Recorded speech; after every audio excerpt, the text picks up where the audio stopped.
Hello everyone, this is doctor Anjali. Welcome to my YouTube channel. आज की class में हम स्टार्ट करने जा रहे हैं motion in a plane in one shot. इस वन शॉट वीडियो के अंदर हम ये पूरे चैप्टर को कंप्लीट करेंगे। इसके सारे important fundamental keys everything we will see with formulas and इसी के बाद हम बहुत सारे इसके एमसीक्यूज भी करेंगे एंड प्रीवियस ईयर क्वेश्चंस भी करेंगे। तो स्टार्ट करते हैं अपना चैप्टर बेसिक कंसेप्ट के साथ। यहाँ पे चार टर्म्स लिखी हुई है as you can see on the screen: path length, displacement, speed and velocity. Most of students को ये सारी टर्म्स आती भी होगी ऑफकोर्स, क्योंकि आप एग्जाम दे चुके हो। एंड इसी के साथ अगर नहीं आती है तो एक बार इसको शॉर्ट में रिवाइज करते हैं। देखिए, पाथ लेंथ क्या होता है? पाथ लेंथ होती है टोटल डिस्टेंस। टोटल डिस्टेंस का मतलब क्या है? मान लीजिए मैं कुछ इस तरीके से ट्रैवल करती हूँ 5 मीटर, 1 से लेके 2 पॉइंट तक, 2 से 3, 3 से 4, 4 से 5, कुछ इस तरीके से मैंने ट्रैवल किया। 1 to 2, 2 3 3, 2 to 3, 3 to 4, 4 to 5 and 5 to 6। And जो मैं टोटल डिस्टेंस कवर कर रही हूँ ना एक पॉइंट पे, that is the 5 metre. That means मैंने 1 to 2 मीटर, 1 to 2 पॉइंट तक 5 मीटर ट्रैवल किया, again 5 metre, again 5 metre, again and then again. तो मैंने टोटल डिस्टेंस कितना कवर किया? 5, 10, 15, 20, 25। तो जो टोटल इसकी पाथ लेंथ हो गई that is 25 मीटर। तो what is the meaning of path length? That is the total distance. In the same way अगर मैं डिस्प्लेसमेंट के बारे में बात करूं तो डिस्प्लेसमेंट क्या होता है? Shortest distance. तो अगर मैंने आपसे पूछा कि बेटा ये 1 से लेके 6 पॉइंट तक इसने कितना ट्रैवल किया, ठीक है, तो यू विल से 5, 10, 5, ये भी क्या हो गया? 5 हो गया। We will not take this path, we will take the straight path. तो अगर इस पॉइंट से लेके 1 to 2 देखें तो भी 5 मीटर आया, 2 से लेके 5 तक देखें again 5 metre and then 5 to 6 5 metre. तो जो इसका डिस्प्लेसमेंट है वो कितना होगा? 15 मीटर होगा। तो एज यू कैन से जो डिस्प्लेसमेंट होता है that is the shortest distance and path length होता है total distance. In the same way if I से कि आप मान लीजिए ये आपका होम है और ये आपका स्कूल है, ओके, और आप होम से लेके स्कूल तक ट्रैवल कर रहे हो। अब होता यह है कि आप डायरेक्टली नहीं जा रहे, आप एक टेंपल के थ्रू होते हुए जाते हो। तो बीच में एक टेंपल पड़ा, आप घर से मंदिर गए एंड देन मंदिर से स्कूल गए, तो आपने टोटल कितना डिस्टेंस ट्रैवल किया? अगर मैं आपको बोल रही हूँ कि आपने टोटल डिस्टेंस कितना ट्रैवल किया तो आपको क्या लेना पड़ेगा? AC प्लस BC दोनों लेना पड़ेगा, क्योंकि आप पहले यहां से लेके यहां तक गए एंड देन C से लेके B में आए। ओके, तो जस्ट एग्जांपल आपने इक्वली ट्रैवल किया है। अगेन 5 मीटर का ये एग्जांपल लेते हैं, तो आपने टोटल कितना ट्रैवल किया? 5 मीटर ट्रैवल किया। ओके, बट अगर मैं बोलूं कि इसका डिस्प्लेसमेंट क्या है तो डिस्प्लेसमेंट क्या होगा? Shortest distance. तो मतलब आप डायरेक्टली बोलोगे कि मैंने A to B he travel किया, ओके, इससे ज्यादा ट्रैवल नहीं किया। मैं घर से लेके स्कूल गया तो I will go by directly A to B, okay, not मतलब शॉर्टेस्ट डिस्टेंस मैंने कितना ट्रैवल किया है? A to B ट्रैवल किया है। बट मेरा जो पाथ लेंथ होगा वो कितना होगा? A to C, C to B, but displacement is A to B। In the same way we will see the speed formula. Speed क्या होता है? Distance upon time. ओके, हम क्या लेते हैं? टोटल पाथ लेंथ लेते हैं यहाँ पे कि आपने जितना टोटल डिस्टेंस कवर किया है कितने टाइम के साथ, दैट इज योर स्पीड। और वेलोसिटी में क्या होता है? Velocity is the shortest distance upon time. That means what is velocity? Velocity is displacement upon time. You should always keep in mind speed is the scalar quantity but velocity is the vector quantity. अब आगे चलते हैं। तो now you can see यहाँ पे क्या है? एक सेमी सर्कुलर पाथ है। अब मैं आपको बोल रही हूँ कि बेटा ये यहाँ पे A to B पॉइंट तक पहुंचने के लिए इसने कितना, इसका डिस्प्लेसमेंट कितना होगा और इसका डिस्टेंस क्या होगा? ओके, इसने टोटल डिस्टेंस कितना ट्रैवल किया है और इसने कितना डिस्प्लेसमेंट कवर किया है। ओके, तो देखिए हमें क्या करना है? A से B में जाना है। तो अगर मैं यहाँ पे देखूं सर्कुलर पाथ के लिए तो डिस्टेंस कितना कवर किया है, तो डिस्टेंस क्या हो गया? इस तरीके से जो ये लॉन्गेस्ट पाथ होगा we will take this. Okay, तो देखो एक पूरा जो सर्कुलर पाथ होता है उसका जो सरकमफेरेंस हम क्या लेके चलते हैं? 2πr। और हाफ के लिए क्या हो गया? हाफ हो गया इसका 2πr/2। तो इसने कितना डिस्टेंस ट्रैवल किया? πr। Okay, in the same way if I talk about displacement, तो डिस्प्लेसमेंट क्या होता है? Shortest distance. तो देखो अगर मैंने आपको बोला कि जो ये इसकी रेडियस है, इसकी रेडियस r है, यहाँ पे भी आ रहे हैं, रेडियस को हम आर लेके चल रहे हैं डिस्प्लेसमेंट के केस में भी और डिस्टेंस के केस में भी ऑफ कोर्स। तो यहाँ पर इसने कितना डिस्टेंस ट्रैवल किया और कितना डिस्प्लेसमेंट ट्रैवल किया? That is r plus r 2r, क्योंकि डिस्प्लेसमेंट क्या है? शॉर्टेस्ट डिस्टेंस है। तो अगर हम शॉर्टेस्ट डिस्टेंस कैलकुलेट करें तो ऑफकोर्स हमें यहां से लेके यहां तक जाने की जरूरत नहीं है, हम स्ट्रेट पाथ में देखेंगे। तो r प्लस r 2r और डिस्टेंस कितना हो गया यहाँ पे? πr।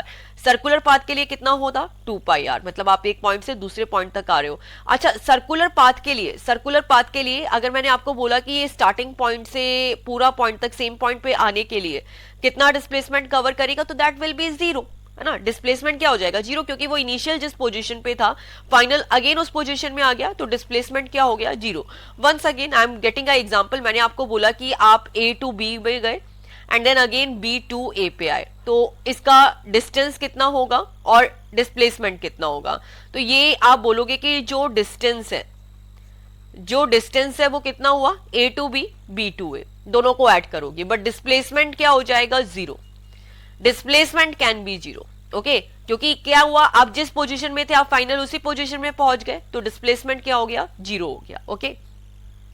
अब देखिए यहां पे एक बहुत इंपॉर्टेंट कंसेप्ट लिखा है, if distance of a particle is zero then calculate displacement. अगर डिस्टेंस तो क्या होता है, डिस्टेंस होता है मैक्सिमम लेंथ, अगर उसने डिस्टेंस ट्रैवल ही नहीं किया तो डिस्प्लेसमेंट क्या हो गया, जीरो हो गया।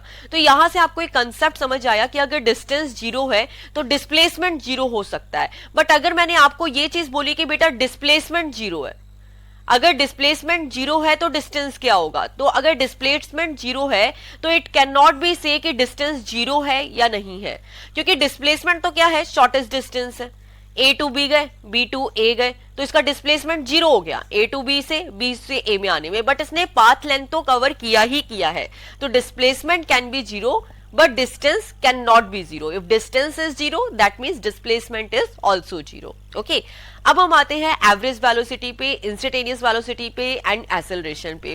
तो ऑफ कोर्स यहां से हमारे चैप्टर का बिल्कुल जो कंसेप्चुअल पार्ट है वो स्टार्ट हो रहा है एंड इसके बाद we will able to do the numerical, okay. तो देखो एवरेज वेलोसिटी क्या होती है, how fast object is travelling. अगर आप गूगल मैप में देखते हो ओपन करके कि आपको मान लीजिए कि एक प्लेस से दूसरे प्लेस पे जाना है, ठीक है, आप कांजूर से बोरीवली जा रहे हो, तो आप क्या करोगे, गूगल मैप पे देखोगे कि कितना टाइम लग रहा है, तो वो एग्जैक्टली टाइम कैलकुलेट कैसे हो रहा है, वो कैलकुलेट हो रहा है एवरेज वेलोसिटी से, okay. How fast your object is travelling at a given interval of time. तो अगर मान लीजिए उसने कैलकुलेट कैसे किया कि भाई आपके जो व्हीकल की वेलोसिटी क्या है, ए से लेके बी पॉइंट पर इतना टाइम लग रहा है, तो जो पूरा डिस्टेंस है वो उस अकॉर्डिंगली कैलकुलेट हो जाता है एवरेज वेलोसिटी के through. And what is the instantaneous velocity, instantaneous velocity calculate करते हैं हम एक पर्टिकुलर पॉइंट पे। तो मान लीजिए मैंने आपसे पूछा कि बेटा 3 सेकंड में वेलोसिटी क्या होगी, ओके, तो what is the instantaneous velocity, velocity of object particular instant of time, okay. In the same is what is acceleration, acceleration is change in velocity upon time. If you talk about the average acceleration तो ये क्या हो जाएगा, change in average velocity upon time. If you talk about instantaneous acceleration तो ये हो जाएगा कि acceleration of object particular instant of time. तो this is the same way, आपको केवल ये टर्म समझनी है एवरेज की और इंस्टेंटेनियस की, इसके साथ में आप कोई भी टर्म्स अपने अकॉर्डिंगली ले सकते हो, ओके। तो हमारे इस चैप्टर में वेलोसिटी और एक्सेलरेशन पे कंसंट्रेट किया है, तो we will do on the same way, okay. अब हम आते हैं इसको सॉल्व कैसे करते हैं, क्योंकि अगर आपने नॉर्मल देखा होगा कि वेलोसिटी कैसे कैलकुलेट करते हो, अगर आपको एवरेज वेलोसिटी कैलकुलेट करनी है तो आपने 9th 10th 11th 12th में करी है, कैसे करी है, velocity equal to distance upon time, ठीक है, डिस्प्लेसमेंट अपॉन टाइम, तो यहां से तो आपकी वेलोसिटी कैलकुलेट हो जाएगी। बट इंस्टेंटेनियस टर्म को हम किसके थ्रू कैलकुलेट करते हैं, डिफरेंशिएशन के थ्रू। इसका रीजन क्या है कि एक पर्टिकुलर टाइम पे हम यहाँ पे टाइम को जीरो मान लेते हैं, यहाँ पे हमने क्या किया, टी की जो लिमिट है वो जीरो पुटअप कर दी, क्योंकि हम बोलते हैं कि एवरेज वेलोसिटी क्या होता है, एवरेज डिस्प्लेसमेंट अपॉन टाइम, तो t2 माइनस t1 जीरो हो गया ना, that is the formula of velocity, s2 minus s1 upon t2 minus t1। एक पर्टिकुलर पॉइंट पे कैलकुलेट कर रहे हो तो टाइम ड्यूरेशन यहाँ पे जीरो हो गया है, तो यहाँ पे हम क्या करते हैं, डिफरेंशिएशन करते हैं। तो अगर मान लीजिए यहाँ पे v equal to s upon T लिखा है, तो ये इस तरीके से हो जाएगा ds अपॉन dt, ठीक है। यहाँ पे फॉर्मूला लिखा है dx अपॉन dt की फॉर्म में, तो दैट मीन्स यहाँ पे x क्या है, डिस्टेंस है। In the same way acceleration क्या होता है, acceleration is velocity upon time, okay. तो एक्सेलरेशन को what I can right, velocity upon time, तो इसका एक फॉर्मूला हो गया इंस्टेंटेनियस के लिए dv अपॉन dt, क्या हो गया, dv upon dt, velocity upon time, okay. अब मैं क्या करूंगी, यहाँ पे वेलोसिटी की वैल्यू पुटअप करती हूँ, तो वेलोसिटी की वैल्यू पुटअप करी, क्या है, dx upon dt, distance upon time, ठीक है, डिस्प्लेसमेंट अपॉन टाइम, तो ये हो गया dx अपॉन dt, इसको I can right d square x upon dt²। तो इस तरीके से मतलब अगर आप ये जो डिस्टेंस है इसका डबल डिफरेंशिएशन करोगे तो आपको एक्सेलरेशन मिलेगा, और इस डिस्टेंस का सिंगल डिफरेंशिएशन करोगे टाइम के रेस्पेक्ट में तो आपको क्या मिलेगा, वेलोसिटी मिलेगी। अब देखिए यहाँ पे अगर हमने जो मोशन वाला चैप्टर पढ़ रहे हैं, motion in a plane 2 dimension के रेस्पेक्ट में पढ़ रहे हैं, तो बट देखो motion in a straight line के लिए नॉर्मली हम लोग जो फॉर्मूलाज यूज करते हैं वो कौन से फॉर्मूला यूज करते हैं, न्यूटन्स लॉ का। तो Newton's first second third law तीनों को एक बार देख लेते हैं, तीनों की इक्वेशंस क्या होती है। According to first law v equal to u plus ji T, g is the acceleration. According to second law s equal to ut plus half G T square.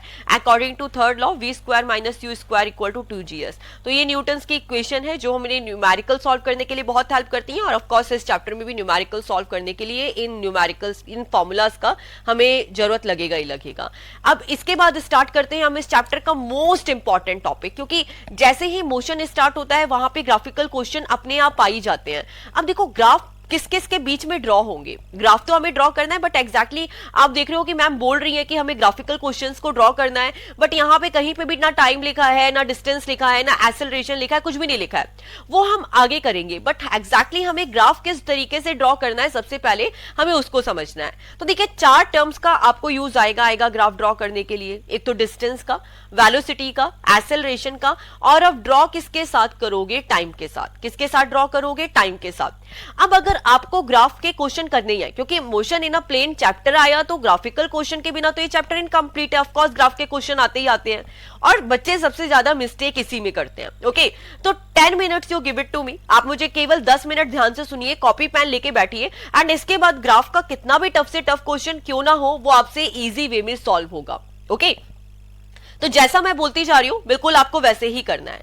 सबसे पहले 4 टर्म्स हमको लेनी है, distance, velocity, acceleration and time. Okay, ये 4 terms हो गई, and इसके साथ ऑफ कोर्स ये 4 टर्म्स है तो जो ग्राफ बनता है किस किस के बीच में बनता है, टाइम के साथ, टाइम के साथ बनता है। अब दैट इज ओके कि कौन सा डिस्टेंस के साथ है, कौन सा वेलोसिटी के साथ है, कौन सा एक्सेलरेशन के साथ है, we will learn it later. But ये जो सीरीज है ना ये आपको याद रखनी है। सबसे पहले आई स्ट्रेट लाइन, ठीक है, इसके बाद आया ये लीनियर पाथ, ओके, इसके बाद ये आया पैराबोलिक, एंड देन इसके बाद आया ये हाइपरबोला। तो ये देखिए सेम ही है, पैराबोला ही है, बट इसका जो डिस्टेंस है वो यहां से कम हो गया। तो बेसिकली आपको जो ये 4 ग्राफ है ना ये याद होने चाहिए, और इनका नंबर याद होना चाहिए।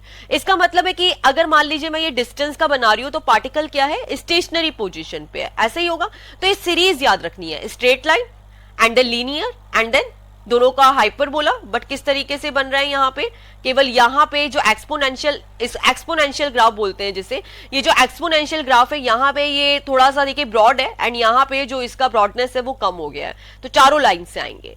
अब इसको हम ड्रॉ कैसे करते हैं ये आपको मेरे साथ ध्यान से समझना है। तो देखिए सबसे पहले मैं ग्राफ किस तरीके से ड्रॉ कर रही हूं, मैं सबसे पहले ग्राफ ड्रॉ करूंगी डिस्टेंस का, ठीक है, डिस्टेंस का ग्राफ ड्रॉ करूंगी, एंड इसके बाद आपको क्या करना है, वेलोसिटी का और एक्सेलरेशन का ग्राफ मेरे साथ साथ ड्रॉ करना है। इसके बाद मैंने क्या किया है, देखो वेलोसिटी का ग्राफ ड्रॉ किया है, इसके बाद हम क्या करेंगे, इस वेलोसिटी के ग्राफ से डिस्टेंस को और एक्सेलरेशन को अपने आप ड्रॉ करेंगे। अब एग्जैक्टली हम कर क्या रहे हैं और एग्जाम में क्वेश्चन किस तरीके से बनते हैं। मान लीजिए आपको गिवन होगा डिस्टेंस, आपको वेलोसिटी और एक्सेलरेशन के ग्राफ अपने आप ड्रॉ करने हैं। अब आप बोल रहे हो कि वो तो हम कैलकुलेट भी कर सकते हैं। यस बेटा, अगर आपके पास डेटा है तो आप कैलकुलेट कर सकते हो, बट अगर आपको ग्राफ रीड करना नहीं आता है ना तो फिर आप वेलोसिटी और एक्सेलरेशन के ग्राफ कभी ड्रॉ नहीं कर पाओगे। That's why I am saying, मैंने क्या किया है, यहाँ पे एक्स का ग्राफ ड्रॉ किया है, और इस एक्स के इज दिस पॉसिबल, आप इस एक्स के ग्राफ को देख के वेलोसिटी और एक्सेलरेशन के ग्राफ अपने आप ड्रॉ कर सकते हो, कर सकते हो। यही हमें इस चैप्टर में सीखना है। हमको क्या करना है, हमने जो डिस्प्लेसमेंट का टाइम के साथ ग्राफ ड्रॉ किया है, और इस ग्राफ को देख के हमें वेलोसिटी और एक्सेलरेशन का ग्राफ ड्रॉ करना आना चाहिए। इन द सेम वे यहां पे हमने क्या किया है, वेलोसिटी का ग्राफ ड्रॉ किया है, और इस वेलोसिटी के ग्राफ को देख के हम क्या करेंगे, जो डिस्प्लेसमेंट है और एक्सेलरेशन है इन दोनों के ग्राफ को ड्रॉ करेंगे। In the same way acceleration का ग्राफ ड्रॉ है यहां पे, और इसको देख के हम वेलोसिटी और डिस्टेंस के ग्राफ को ड्रॉ करेंगे। ओके, तो चलिए लाइन वाइज लाइन स्टार्ट करते हैं। अगर इस ग्राफ को ध्यान से देखिए तो इस ग्राफ को देखिए क्या समझ आ रहा है। और अगर ग्राफ कभी रीड नहीं करना आए ना तो सबसे अच्छा तरीका है कि वहां पे आप क्या करो, वैल्यूज पुटअप कर लो। इससे अच्छा कोई तरीका हो ही नहीं सकता। क्या करो, वैल्यूज पुटअप कर दो।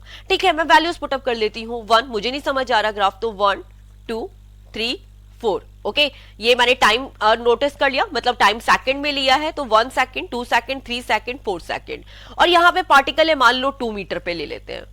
तो एग्जैक्टली आई कैन सी कि जो 1 सेकंड है उसमें पार्टिकल की पोजीशन 2 मीटर है, फिर 2 सेकंड में भी पार्टिकल की पोजीशन 2 मीटर है, 3 सेकंड में भी पार्टिकल की पोजीशन 2 मीटर है, 4 सेकंड में भी पार्टिकल की पोजीशन 2 मीटर है। मतलब पार्टिकल है क्या, ये स्टेशनरी पोजीशन में है, क्या है ये स्टेशनरी पोजीशन में, ये मूव नहीं कर रहा है, it is in not in moving condition. Okay तो ये मुझे इस ग्राफ को देख के समझ आया, और आपको भी समझ आना चाहिए। नहीं समझ आया तो वैल्यूज पुट अप कर लो। क्लियर है? तो इस ग्राफ को देख के मुझे ये समझ आया कि देखो पार्टिकल स्टेशनरी पोजीशन में है, बट इसके थ्रू मैं वेलोसिटी और एक्सेलरेशन का ग्राफ भी ड्रॉ करूंगी। वेलोसिटी क्या होता है, यहां पे डिस्प्लेसमेंट अपॉन टाइम, और you can say average velocity calculate करना है तो you can write x2 minus x1 upon t2 minus t1। तो of course now you can say कि अगर t2 माइनस t1 कर रहे हो तो 2 माइनस 1 1 हो गया, 3 माइनस 2 1 हो गया, 4 माइनस 3 1 हो गया। तो in every second you will gate जो टाइम डिफरेंस है वो 1 सेकंड का है। बट अगर हम यहाँ पे जो डिस्टेंस का देखें तो ये 2 मीटर में है, पहले भी 2 मीटर पे ही था, सॉरी ये जो x है तो 2 मीटर पे है ना, ये तो इसकी पोजीशन चेंज ही नहीं कर रहा है। तो x2 minus x1 in every situation will be 0, तो वेलोसिटी मेरी क्या होगी 0। वेलोसिटी मुझे एवरी केस में क्या मिलेगी 0। ओके मुझे वेलोसिटी का कोई ग्राफ नहीं मिलेगा, in every case velocity will be 0। अब we will talk about acceleration. तो एक्सेलरेशन क्या होता है, change in velocity upon time. तो एक्सेलरेशन भी क्या हो गया 0। अगर वेलोसिटी 0 है तो जो एक्सेलरेशन है वो क्या हो गया ऑटोमेटिकली 0। तो जो एक्सेलरेशन का ग्राफ मिलेगा वो भी आपको क्या मिलेगा 0 ही मिलेगा।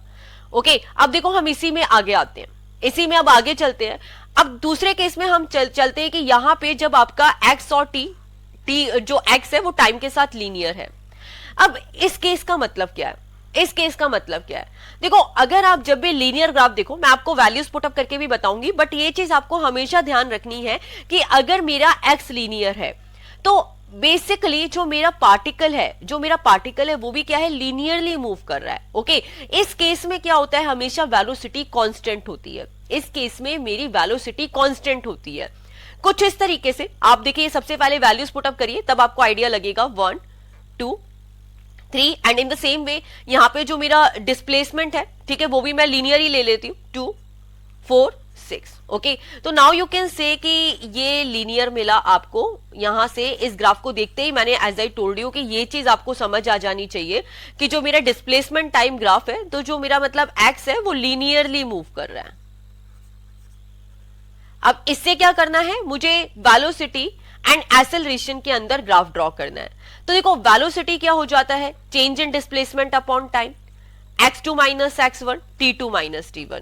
अब अगर इन every case if you will calculate ना, तो देखो यहां पे फर्स्ट केस में देख लो, चाहे सेकंड केस में देख लो, चाहे थर्ड केस में देख लो, आपको इसकी वैल्यूज इक्वल ही मिलेगी कुछ इस तरीके से। तो देखिए x2 minus x1 t2 minus t1 है, तो देखो x2 माइनस x1 कितना हुआ 4 minus 2 2 and t2 minus t1 1। In the same way दूसरा केस लेके चलते 6 माइनस 4 2 एंड 3 माइनस 2 1। तो चाहे कोई भी केस लिया मुझे वेलोसिटी क्या मिल रही है, कांस्टेंट मिल रही है, मेरी वेलोसिटी चेंज हो ही नहीं रही है। तो वेलोसिटी क्या मिली मुझे, कांस्टेंट मिली। ये चीज आपको ध्यान रखना है। ओके तो देखिए मेरा अगर x लीनियर है तो दैट मींस वेलोसिटी क्या हो गई, कांस्टेंट हो गई। ये कंसेप्ट आपको दिमाग में बैठाना है। अच्छा अब इस केस में एक्सेलरेशन क्या होगा, इस केस में एक्सेलरेशन क्या होगा, तो देखो एक्सेलरेशन क्या होता है, change in velocity upon time. Am I right? Acceleration क्या है, एक्सेलरेशन क्या है, x2 minus x1 upon t2 minus t1, sorry v2 minus v1 upon t2 minus t1। Acceleration change in velocity upon time. तो देखो यहां पे अब मेरी वेलोसिटी क्या हो गई, कांस्टेंट हो गई 1 2 3। तो एक्सेलरेशन के केस में यहां पे अगर हमने देखा इस केस में वेलोसिटी क्या है, कांस्टेंट है। ओके तो एक्सेलरेशन क्या है, change in velocity upon time. तो v2 minus v1 every case में क्या हो जाएगा 0, 2 minus 2 in every case you will gate 2 minus 2 2 minus 2। तो एक्सेलरेशन आपको क्या मिला, 0 मिला। क्लियर है? तो इस तरीके से हमें क्या मिला, एक्सेलरेशन का ग्राफ मिला। तो इन दिस वे आपको भी आना चाहिए। अब देखो लास्ट केस लेके चलते हैं कि जब ये जो आपका x है जो एक्सपोनेंशियल ग्राफ मिल रहा है, तो एक्सपोनेंशियल का मतलब क्या होता है, मल्टीपल मिलता है। जैसे 2 4, 8, 16, ठीक है, मल्टीपल वैल्यूज मिलती है एक्स की, तो कुछ इस तरीके का वैल्यू होता है। अब मैं आपको डायरेक्टली इसे सॉल्व करना बताऊंगी कैसे, कि मान लो यहां पे एक्सपोनेंशियल मिल रहा है, तो जो वेलोसिटी है, velocity will be linear and acceleration will be constant. Okay, तो कहीं ना कहीं इन ग्राफ के अंदर आप लिंक देखोगे ना, तो आपको एक चीज समझ आ जाएगी और आपको कैलकुलेशन नहीं करनी पड़ेगी, and that is the best short trick. सबसे पहले आया जीरो, ये देखिए यहां से स्टार्ट करते हैं, जीरो से, जीरो के बाद आती है स्ट्रेट लाइन ऊपर की साइड, फिर आता है लीनियर, फिर आता है बड़ा वाला एक्सपोनेंशियल, फिर आता है छोटा वाला एक्सपोनेंशियल। तो ये सीरीज याद कर लो, जिसे ये सीरीज याद है ना ग्राफ की, वो किसी क्वेश्चन में कंफ्यूज नहीं होगा, ठीक है, किसी क्वेश्चन में कंफ्यूज नहीं होगा। तो देखिए जीरो, जीरो से कांस्टेंट, कांस्टेंट से लीनियर, लीनियर से आपको एक्सपोनेंशियल मिला, एंड देन छोटा वाला एक्सपोनेंशियल मिला। तो ये सीरीज आपको बार बार रिपीट होती हुई मिलेगी टर्म से। तो देखो यहां पर जीरो, जीरो से स्ट्रेट लाइन, स्ट्रेट लाइन से ये जो लाइन आई लीनियर ग्राफ की। इन द सेम वे अगर यहां पे देखेंगे तो ये जीरो से नहीं स्टार्ट था, ये कांस्टेंट से स्टार्ट था, तो इसके बाद लीनियर आया एंड देन ये यहां पे हाइपरबोला आया। अब आप बोलोगे कि मैडम ना इसका कंसेप्ट क्या है, ये आप क्या स्टोरी सुना रहे हो, मतलब थोड़ा कम समझ आ रहा है। तो देखो कंसेप्ट केवल इतना सा है, अगर आप यहाँ पे इन चार टर्म्स को देखो, डिस्प्लेसमेंट, वेलोसिटी, एक्सेलरेशन को, ये तीन टर्म्स को देखो, टाइम के साथ तो हम चलो ग्राफ ड्रॉ ही कर रहे हैं, आपको केवल इतना ध्यान रखना है कि जो वेलोसिटी की वैल्यू है, वेलोसिटी की वैल्यू डिस्टेंस से कम होगी, क्योंकि देखो वेलोसिटी क्या होता है, एक्स अपॉन टी। तो वेलोसिटी की एक्स के अंदर आपने कुछ ना कुछ डिवाइड किया, एक्स के अंदर कुछ ना कुछ डिवाइड कर रहे हो ना, तो वेलोसिटी की वैल्यू कम हुई कि नहीं हुई। इन द सेम वे अगर आप एक्सेलरेशन की वैल्यू देखोगे, तो एक्सेलरेशन क्या होता है, वेलोसिटी अपॉन टाइम। तो एक्सेलरेशन की वैल्यू आपको वेलोसिटी से कम मिलेगी, तो ये चीज आपको ध्यान रखना है। सबसे मैक्सिमम वैल्यू होती है मेरी डिस्टेंस की, डिस्टेंस के बाद वेलोसिटी की वैल्यू आपको कम ही मिलेगी, और एक्सेलरेशन की वैल्यू आपको उससे कम मिलेगी, क्योंकि कुछ ना कुछ आप डिवाइड करते जा रहे हो, है ना, टाइम का डिवाइड करते जा रहे हो। तो अगर मैंने आपको ये बोला कि बेटा मेरा तो ना ये डिस्प्लेसमेंट है, मेरा ये डिस्प्लेसमेंट है, तो अगर ये डिस्प्लेसमेंट है तो फिर ये क्या हो गया, वेलोसिटी, और ये क्या हो गया मेरा एक्सेलरेशन, क्योंकि मैं क्या कर रही हूं, ये ग्राफ को रिड्यूस करती जा रही हूं। ठीक है, ग्राफ को क्या करेंगे, ऐसे जाके यहां पे आप अगर देखोगे तो हम इसे जो डिसेंडिंग ऑर्डर में सेट करते जाएंगे। ओके, तो इस तरीके से आपको सेट करना है। अगर मैंने आपको ये बोला, अगर मैंने आपको बोला, अब देखो आप न्यूमेरिकल्स की प्रैक्टिस करोगे तो फिर आपको और अच्छे से न्यूमेरिकल समझ आएंगे। मैंने आपको बोला कि बेटा मेरा ये वाला ग्राफ है ना, ये डिस्प्लेसमेंट है, ये डिस्प्लेसमेंट है, तो this will be your velocity and this will be your acceleration. अगर ये डिस्प्लेसमेंट है तो ये वेलोसिटी हो गई और एक्सेलरेशन जीरो हो गया, और अगर ये डिस्प्लेसमेंट है तो वेलोसिटी और एक्सेलरेशन दोनों की दोनों क्या हो गए, जीरो हो गए। तो ये था मेरा फर्स्ट केस जिसमें मैंने ये सारे टर्म्स को समझा था। अगर समझ नहीं आया है तो एक बार अपने हाथ से जरूर ड्रॉ करना, क्योंकि जितने भी ग्राफिकल क्वेश्चन है उनका बेस यही है, उनका बिल्कुल बेस यही है। When you will do the numerical then you will find it. Okay, अभी आगे आपकी प्रैक्टिस और अच्छे से हो जाएगी। तो देखो ये मैंने ड्रॉ किया है वेलोसिटी, अब मुझे ड्रॉ करना है एक्सेलरेशन और डिस्प्लेसमेंट। तो देखो वैसे तो मैं डायरेक्टली ड्रॉ कर लूंगी, कैसे, क्योंकि मुझे ये चीज अच्छे से पता है, मुझे अच्छे से पता है कि जो एक्सेलरेशन है, एक्सेलरेशन इससे भी छोटा होगा। तो ये कांस्टेंट है, तो मेरा एक्सेलरेशन टाइम का ग्राफ क्या हो गया, जीरो। मुझे एक्सेलरेशन कितना मिलेगा, जीरो मिलेगा। और जो डिस्प्लेसमेंट है, भाई डिस्प्लेसमेंट है वो क्या होगा, वेलोसिटी से बड़ा होगा, तो डिस्प्लेसमेंट तो मेरा बड़ा होगा, तो डिस्प्लेसमेंट इसके बाद क्या आएगा, इसका नेक्स्ट स्टेप क्या है, लीनियर।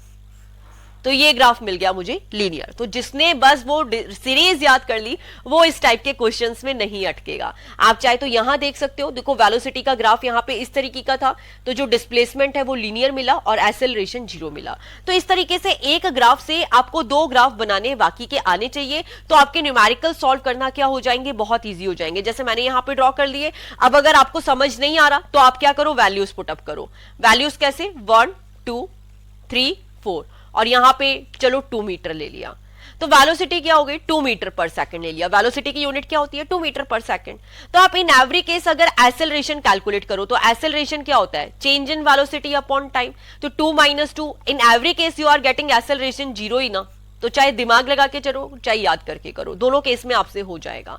अब अगर हम डिस्प्लेसमेंट की बात करें, तो देखो exactly how can you calculate, क्योंकि अभी तक हम क्या कर रहे थे, शॉर्ट में जाते जा रहे थे, अब हमारे पास एक टर्म ऊपर आई है।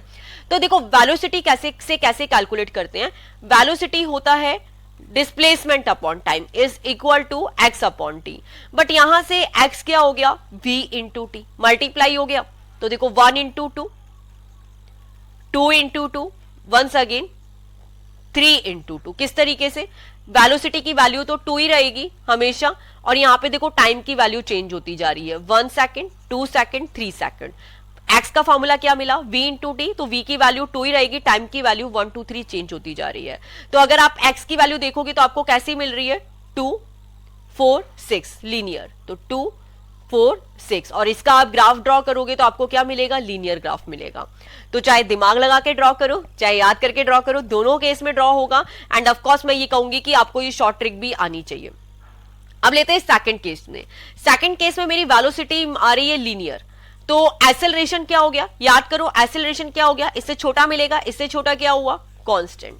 तो ये मेरा एक्सेलरेशन आ गया कांस्टेंट। ओके, अब इन द सेम वे अब मुझे ड्रॉ करना है डिस्प्लेसमेंट टाइम का। तो अगर मेरी वेलोसिटी लीनियर है तो जो इसका ग्राफ हो गया वो क्या हो गया, एक्सपोनेंशियल। ओके, तो ये केवल एक ट्रिक याद कर लो, ठीक है। अगर जैसे ही ग्राफिकल क्वेश्चन देखो, ये सीरीज अपनी कॉपी में ड्रॉ कर लो। ओके, ये आया पहले डिस्टेंस, इससे छोटा हुआ 0, इससे छोटा हुआ, इससे बड़ा लीनियर, एंड देन इसके बाद ये line, linear line, and then इसके बाद एक्सपोनेंशियल। ओके, तो इससे आपके सारे क्वेश्चंस छोटे हो जाएंगे। बस इसके बाद ध्यान रखो कि वेलोसिटी बड़ी है या डिस्प्लेसमेंट बड़ा है।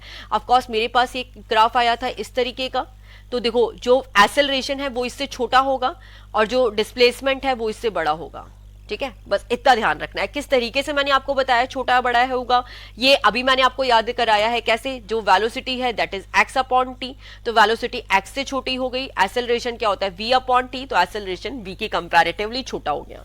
अब ये देखो वेलोसिटी टाइम का ग्राफ है, दैट इज यहाँ पे एक्सपोनेंशियल ग्राफ है, तो इसके through you can draw acceleration. Acceleration क्या होगा, इससे छोटा होगा, तो एक्सेलरेशन आपको लीनियर मिला। और जो डिस्प्लेसमेंट है, अब यहाँ पे देखो डिस्प्लेसमेंट है, अब ये भी क्या होगा, एक्सपोनेंशियली मिलेगा, बट इसका जो एक्सपोनेंशियल पार्ट है वो छोटा हो जाएगा कुछ इस तरीके से। तो ये थोड़ा ब्रॉड है, ये थोड़ा छोटा हो गया, ठीक है। इसके बाद ये वाला नंबर ही लगता है, इसके बाद इस ग्राफ का नंबर आएगा। ओके, तो in this way you have to do this.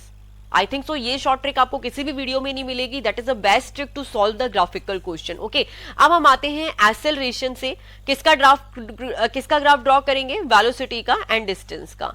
तो ये हम ड्रॉ करेंगे वेलोसिटी का और ये ड्रॉ करेंगे डिस्टेंस का, ठीक है, सभी के अंदर। और ये ट्रिक्स अगर आपको याद होगी तो आप फटाक से इसे ड्रॉ कर लोगे। वंस अगेन केवल एक ही कंसेप्ट याद रखना है। अब यहाँ पे वेलोसिटी भी एक्सेलरेशन से बड़ी है और जो डिस्प्लेसमेंट है वो भी क्या है, इससे बड़ा है। तो यहाँ पे अब हमको क्या करना है, वेलोसिटी ले रही है, तो अगर ये एक्सेलरेशन स्ट्रेट लाइन है तो ऑफकोर्स वेलोसिटी की वैल्यू बड़ी होगी ना, एक्सेलरेशन की वैल्यू सबसे कम मिलती है। तो जो वेलोसिटी है, वेलोसिटी का ग्राफ मुझे क्या मिल जाएगा, लीनियर। क्योंकि अगर आप यहाँ पे रफ पेपर के अंदर इस तरीके का फिगर ड्रॉ करो तो सबसे पहले 0 के बाद straight line and then linear and then exponential and then exponential का जो कर्व है वो डिक्रीज होता जाएगा।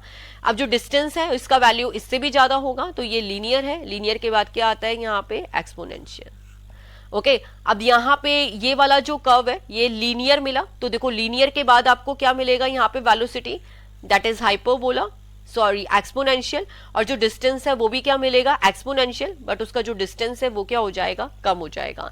इन द सेम वे जब आपका एक्सेलरेशन है वो क्या है, एक्सपोनेंशियल है, तो जो वेलोसिटी है वो भी एक्सपोनेंशियल मिली, डिस्टेंस कम हुआ, और जो ये डिस्टेंस है ये भी एक्सपोनेंशियल मिली, और ये थोड़ा सा ग्राफ कुछ इस तरीके से हो जाएगा।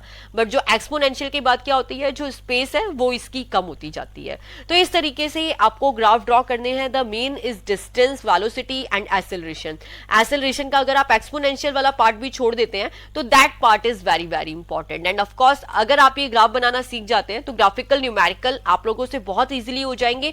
Now you can find it. अभी क्या करेंगे हम, इसके बाद इसके न्यूमेरिकल्स ही करेंगे तो आपके लिए न्यूमेरिकल सॉल्व करना अब बहुत ईजी हो जाएगा। अब जैसे मैंने आपसे पूछा कि बेटा what is the speed of this object, तो देखो ये तो बहुत सिंपलेस्ट क्वेश्चन था, क्योंकि आपको क्या करना है, केवल इसमें स्पीड फाइंड आउट करनी आनी चाहिए। अब यहाँ पे तो डिस्टेंस भी नहीं है, ये तो ग्राफ ही सीधे स्पीड का है। तो नाउ यू कैन से कि अगर यहाँ पे मैंने 2 लिख दिया, ऐसे 2 मीटर पर सेकंड या 5 मीटर पर सेकंड, तो यहाँ पे दिखाई दे रहा है कि जो मेरी स्पीड है कांस्टेंट है, मेरा टाइम इंक्रीज हो रहा है, लेकिन मेरी स्पीड तो क्या कांस्टेंट है, चेंज ही नहीं हो रही है। तो that's why I can write कि my speed is constant. Okay, moves with speed 60 kilometre per hour. देखो यहाँ पे जो स्पीड गिवन है, एक कार है जो किस स्पीड से मूव कर रही है, 60 किलोमीटर पर आवर। ओके, तो सबसे पहले आपको क्या करना है, अपना आंसर चेक करना है कि वो किलोमीटर पर आवर में है या मीटर पर सेकंड में है। यहाँ पे एज यू कैन सी कि जो आंसर है ये किलोमीटर की फॉर्म में है, भले डिस्प्लेसमेंट हो या वेलोसिटी हो या एक्सेलरेशन हो, but it is in the kilometre. तो दैट मीन्स हमें यहाँ पे कुछ चेंजेस करने की रिक्वायरमेंट नहीं है। बट इन केस अगर यहाँ पे answer metre per second square या फिर मीटर की फॉर्म पे या मीटर पर सेकंड की फॉर्म में होता, तो हम यहाँ पर क्या काम करते, सबसे पहले जो ये हमारी स्पीड है इसको मीटर पर सेकंड में कन्वर्ट करते। तो इसका रिक्वायरमेंट यहाँ पर है नहीं। A car move with a speed 60 kilometre per hour for a hour in east direction. तो देखो इसका मीनिंग क्या है, इसका मीनिंग ये है कि ईस्ट डायरेक्शन में कोई कार मूव करती है किस स्पीड से, 60 किलोमीटर पर आवर, और कितने घंटे के लिए, 1 घंटे के लिए वो मूव कर रही है। तो देखो अगर इस टाइप के क्वेश्चन आपको डायरेक्शन वाले एग्जाम में मिलते हैं, तो सबसे पहले आपको east west north south direction search नहीं करनी है, एज इट इज आपको पेपर पे ड्रॉ करना है east west north and south. Okay, तो ये हमने डायरेक्शन ड्रॉ करी। ईस्ट डायरेक्शन हमेशा आपको इसी डायरेक्शन में राइट साइड में मिलेगी, west will be in left, north in upward and south in the downward. Okay, तो अब इसमें ये बोला है कि कार ने क्या किया, 1 घंटे तक ईस्ट डायरेक्शन में मूव किया। तो now you can C car हमारी इस स्पीड से 60 किलोमीटर पर आवर से मूव कर रही है। नाउ यू कैन सी कि उसने कितना ट्रैवल किया, तो 1 घंटे ट्रैवल किया। और 60 किलोमीटर पर आवर का क्या मीनिंग है, यही मीनिंग है कि वो 1 घंटे में 60 किलोमीटर ट्रैवल कर रही है। तो मतलब जो कार है उसने 1 घंटा ट्रैवल किया है, दैट मीन्स उसने कितना डिस्टेंस ट्रैवल किया, 60 किलोमीटर ट्रैवल किया। अब इसके बाद ये बोला है कि with the same speed for 30 minutes in the south direction. अब इसके बाद इसने ये कहा कि ठीक है, जब कार 60 किलोमीटर चल ली, यहाँ पे कार 60 किलोमीटर चल ली, इसके बाद वो सेम स्पीड से कहाँ चलती है, साउथ डायरेक्शन में। अब साउथ कहाँ है, डाउनवर्ड डायरेक्शन में। तो ये यहाँ से 60 किलोमीटर चली, अब ये डाउनवर्ड डायरेक्शन में 30 मिनट्स के लिए चलेगी। अब देखो बहुत सिंपल सा कंसेप्ट है, 1 घंटे में 60 किलोमीटर चल रही है, 30 मिनट कितना हुआ, आधा घंटा, आधा घंटे में कितने किलोमीटर चलेगी, 30 किलोमीटर। तो ये हमें थोड़ा सा दिमाग लगाना है। यहाँ पे हमारे पास टाइम है, हमारे पास यहाँ पे क्या है, स्पीड भी है, हमें क्या निकालनी है, डिस्टेंस लगानी है। तो आप फॉर्मूले से भी कैलकुलेट कर सकते हो, और ये तो बहुत सिंपल था। डिस्टेंस क्या हो जाएगा, वेलोसिटी, वेलोसिटी इंटू टाइम। तो वेलोसिटी कितनी है 60, टाइम कितना है 30 मिनट, तो इसको आवर में कन्वर्ट किया तो कितना आया 30 मीटर। तो आप चाहे फॉर्मूले से कैलकुलेट करें या वर्बली भी कैलकुलेट कर सकते हैं। इसके बाद ये पूछा है कि the displacement of the car from the initial position. तो देखिए यहाँ पे इसका रफ डायग्राम ड्रॉ किया, पहले 60 किलोमीटर चली, फिर 30 किलोमीटर साउथ में चली। तो बेसिकली इसने इनिशियल पॉइंट से कितना डिस्प्लेसमेंट कैलकुलेट करना है, हमें यहाँ पे क्या करना है, डिस्प्लेसमेंट कैलकुलेट करना है इनिशियल पोजीशन से। तो देखो अब ऑफकोर्स हमें डिस्प्लेसमेंट कहीं चाहिए, हमें पाथ लेंथ तो चाहिए नहीं। अगर पाथ लेंथ होता टोटल तो 60 + 30 90 होता, बट हम क्या करेंगे, शॉर्टेस्ट डिस्टेंस को कैलकुलेट करेंगे।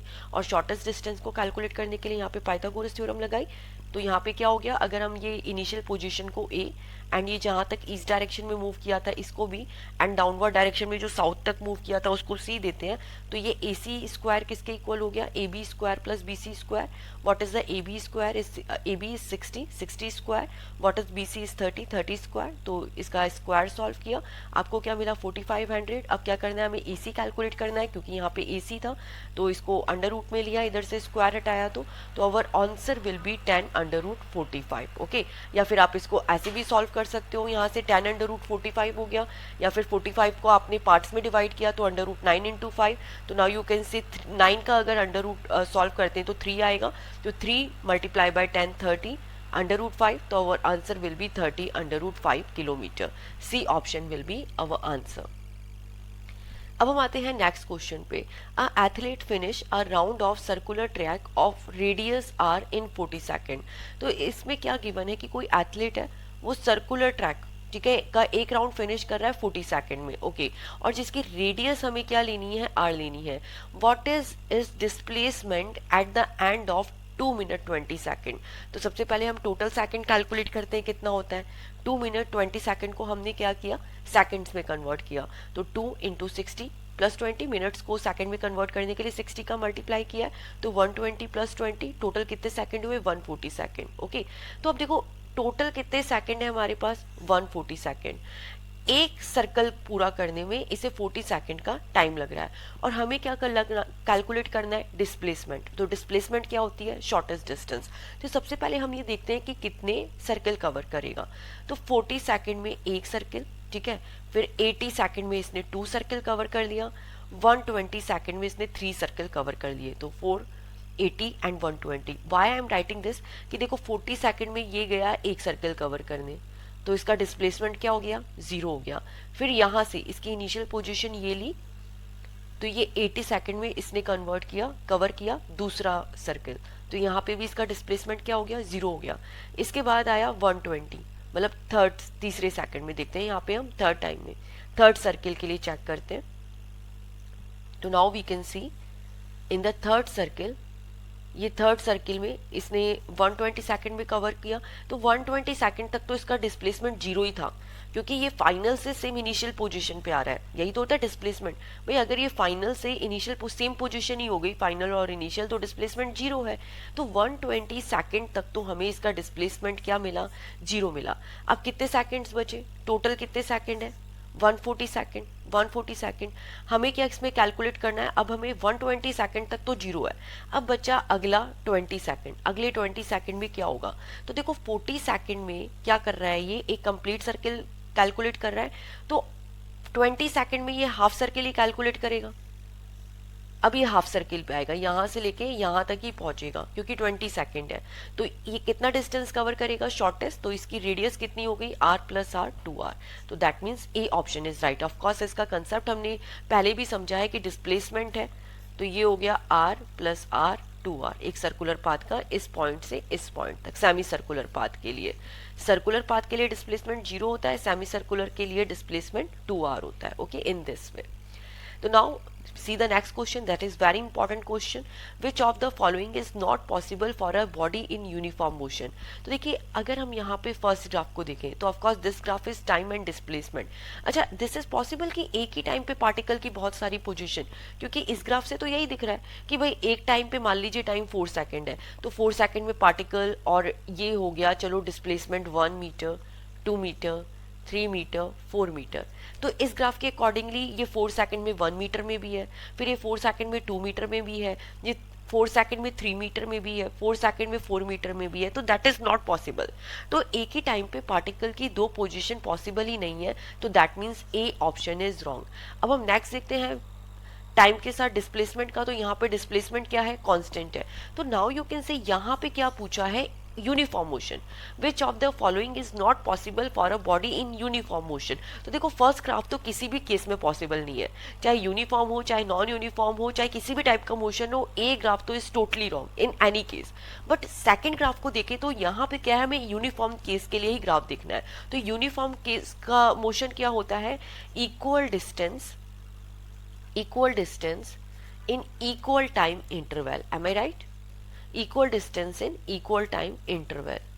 तो नाउ यू कैन से कि ये तो यूनिफॉर्म मोशन है, बट इसका डिस्प्लेसमेंट तो कांस्टेंट है, मतलब डिस्प्लेसमेंट चेंज ही नहीं हो रहा है। टाइम 1 2 3 4 चेंज हो रहा है, लेकिन डिस्प्लेसमेंट मान लो यहाँ पे 2 मीटर लेते हो तो वो कांस्टेंट है। तो दैट मीन्स ये इक्वल डिस्टेंस कवर ही नहीं कर रहा है, तो दैट मीन्स ये ग्राफ भी क्या हो गया, रॉन्ग हो गया। तो नाउ वी कैन से कि जो दोनों की दोनों ग्राफ है, दोनों की दोनों ही पॉसिबल नहीं है यूनिफॉर्म मोशन के केस में। अब हम आते हैं नेक्स्ट क्वेश्चन में। A man leaves home for a cycle ride and come backs home after half an hour ride. Okay, तो देखो क्वेश्चन में क्या गिवन है कि एक मैन है जिसका घर है, तो वो साइकिल से राइड करता है और आधे घंटे बाद, हाफ एन आवर का टाइम लेता है, ठीक है, एंड इसके बाद क्या करता है, half an hour ride covering a distance 1 kilometre. Okay, तो यहाँ पे क्या किया, इसका जो इसने ये बोला कि ये 1 किलोमीटर का डिस्टेंस कवर करता है, आधे घंटे का टाइम लेता है, लेकिन द ओनली थिंग इज उसने ये बोला कि दोबारा कहाँ आ रहा है, अपने घर पे ही आ रहा है। ठीक है, यहाँ से निकला, आधे घंटे का टाइम लिया, 1 किलोमीटर डिस्टेंस ट्रैवल किया टोटल, और फिर से अपने घर पे ही पहुंच गया। तो बेसिकली एवरेज वेलोसिटी क्या होगी? तो एवरेज वेलोसिटी का फॉर्मूला क्या होता है? It's displacement upon time. और यहाँ पे डिस्प्लेसमेंट क्या है? जीरो, क्योंकि वो अपने घर से निकला और घर पे ही पहुंच गया, तो डिस्प्लेसमेंट जीरो है। अब टाइम चाहे आप कुछ भी लो, तो यहाँ पे आपको आंसर क्या मिलेगा? जीरो। वैसे हाफ एन आवर लेना चाहिए, बट जीरो में हाफ एन आवर का डिवाइड करोगे तो जीरो ही आएगा। The next question, which of the following remains constant if a body travel constant acceleration? तो देखो इस टाइप के क्वेश्चंस हमने बहुत अच्छे से समझे हैं, एंड आई होप सो आपको आना भी चाहिए। अब देखो एक्सेलरेशन क्या है? कांस्टेंट है, तो वेलोसिटी का वैल्यू क्या होगा? ज्यादा होगा। डिस्प्लेसमेंट का वैल्यू क्या होगा? और ज्यादा होगा। तो वेलोसिटी क्या होगी? लीनियर मिलेगी, और जो डिस्टेंस है वो क्या मिलेगा? एक्सपोनेंशियल मिलेगा। तो यहाँ पे कौन सी क्वांटिटी कांस्टेंट होगी? तो देखो टाइम तो कांस्टेंट होगा ही नहीं, क्योंकि टाइम तो इंक्रीज होता ही है, तो that is wrong.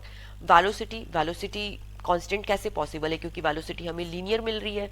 If we talk about distance, तो ये क्या मिल रहा है? एक्सपोनेंशियल मिल रहा है, तो ये भी क्या हो गया? रॉन्ग हो गया। तो इसमें से कोई भी जो क्वांटिटी है वो यहाँ पे कांस्टेंट नहीं है, तो that means D option will be right. Okay, The next question, which of the following graph give the equation x equal to ut plus half at square?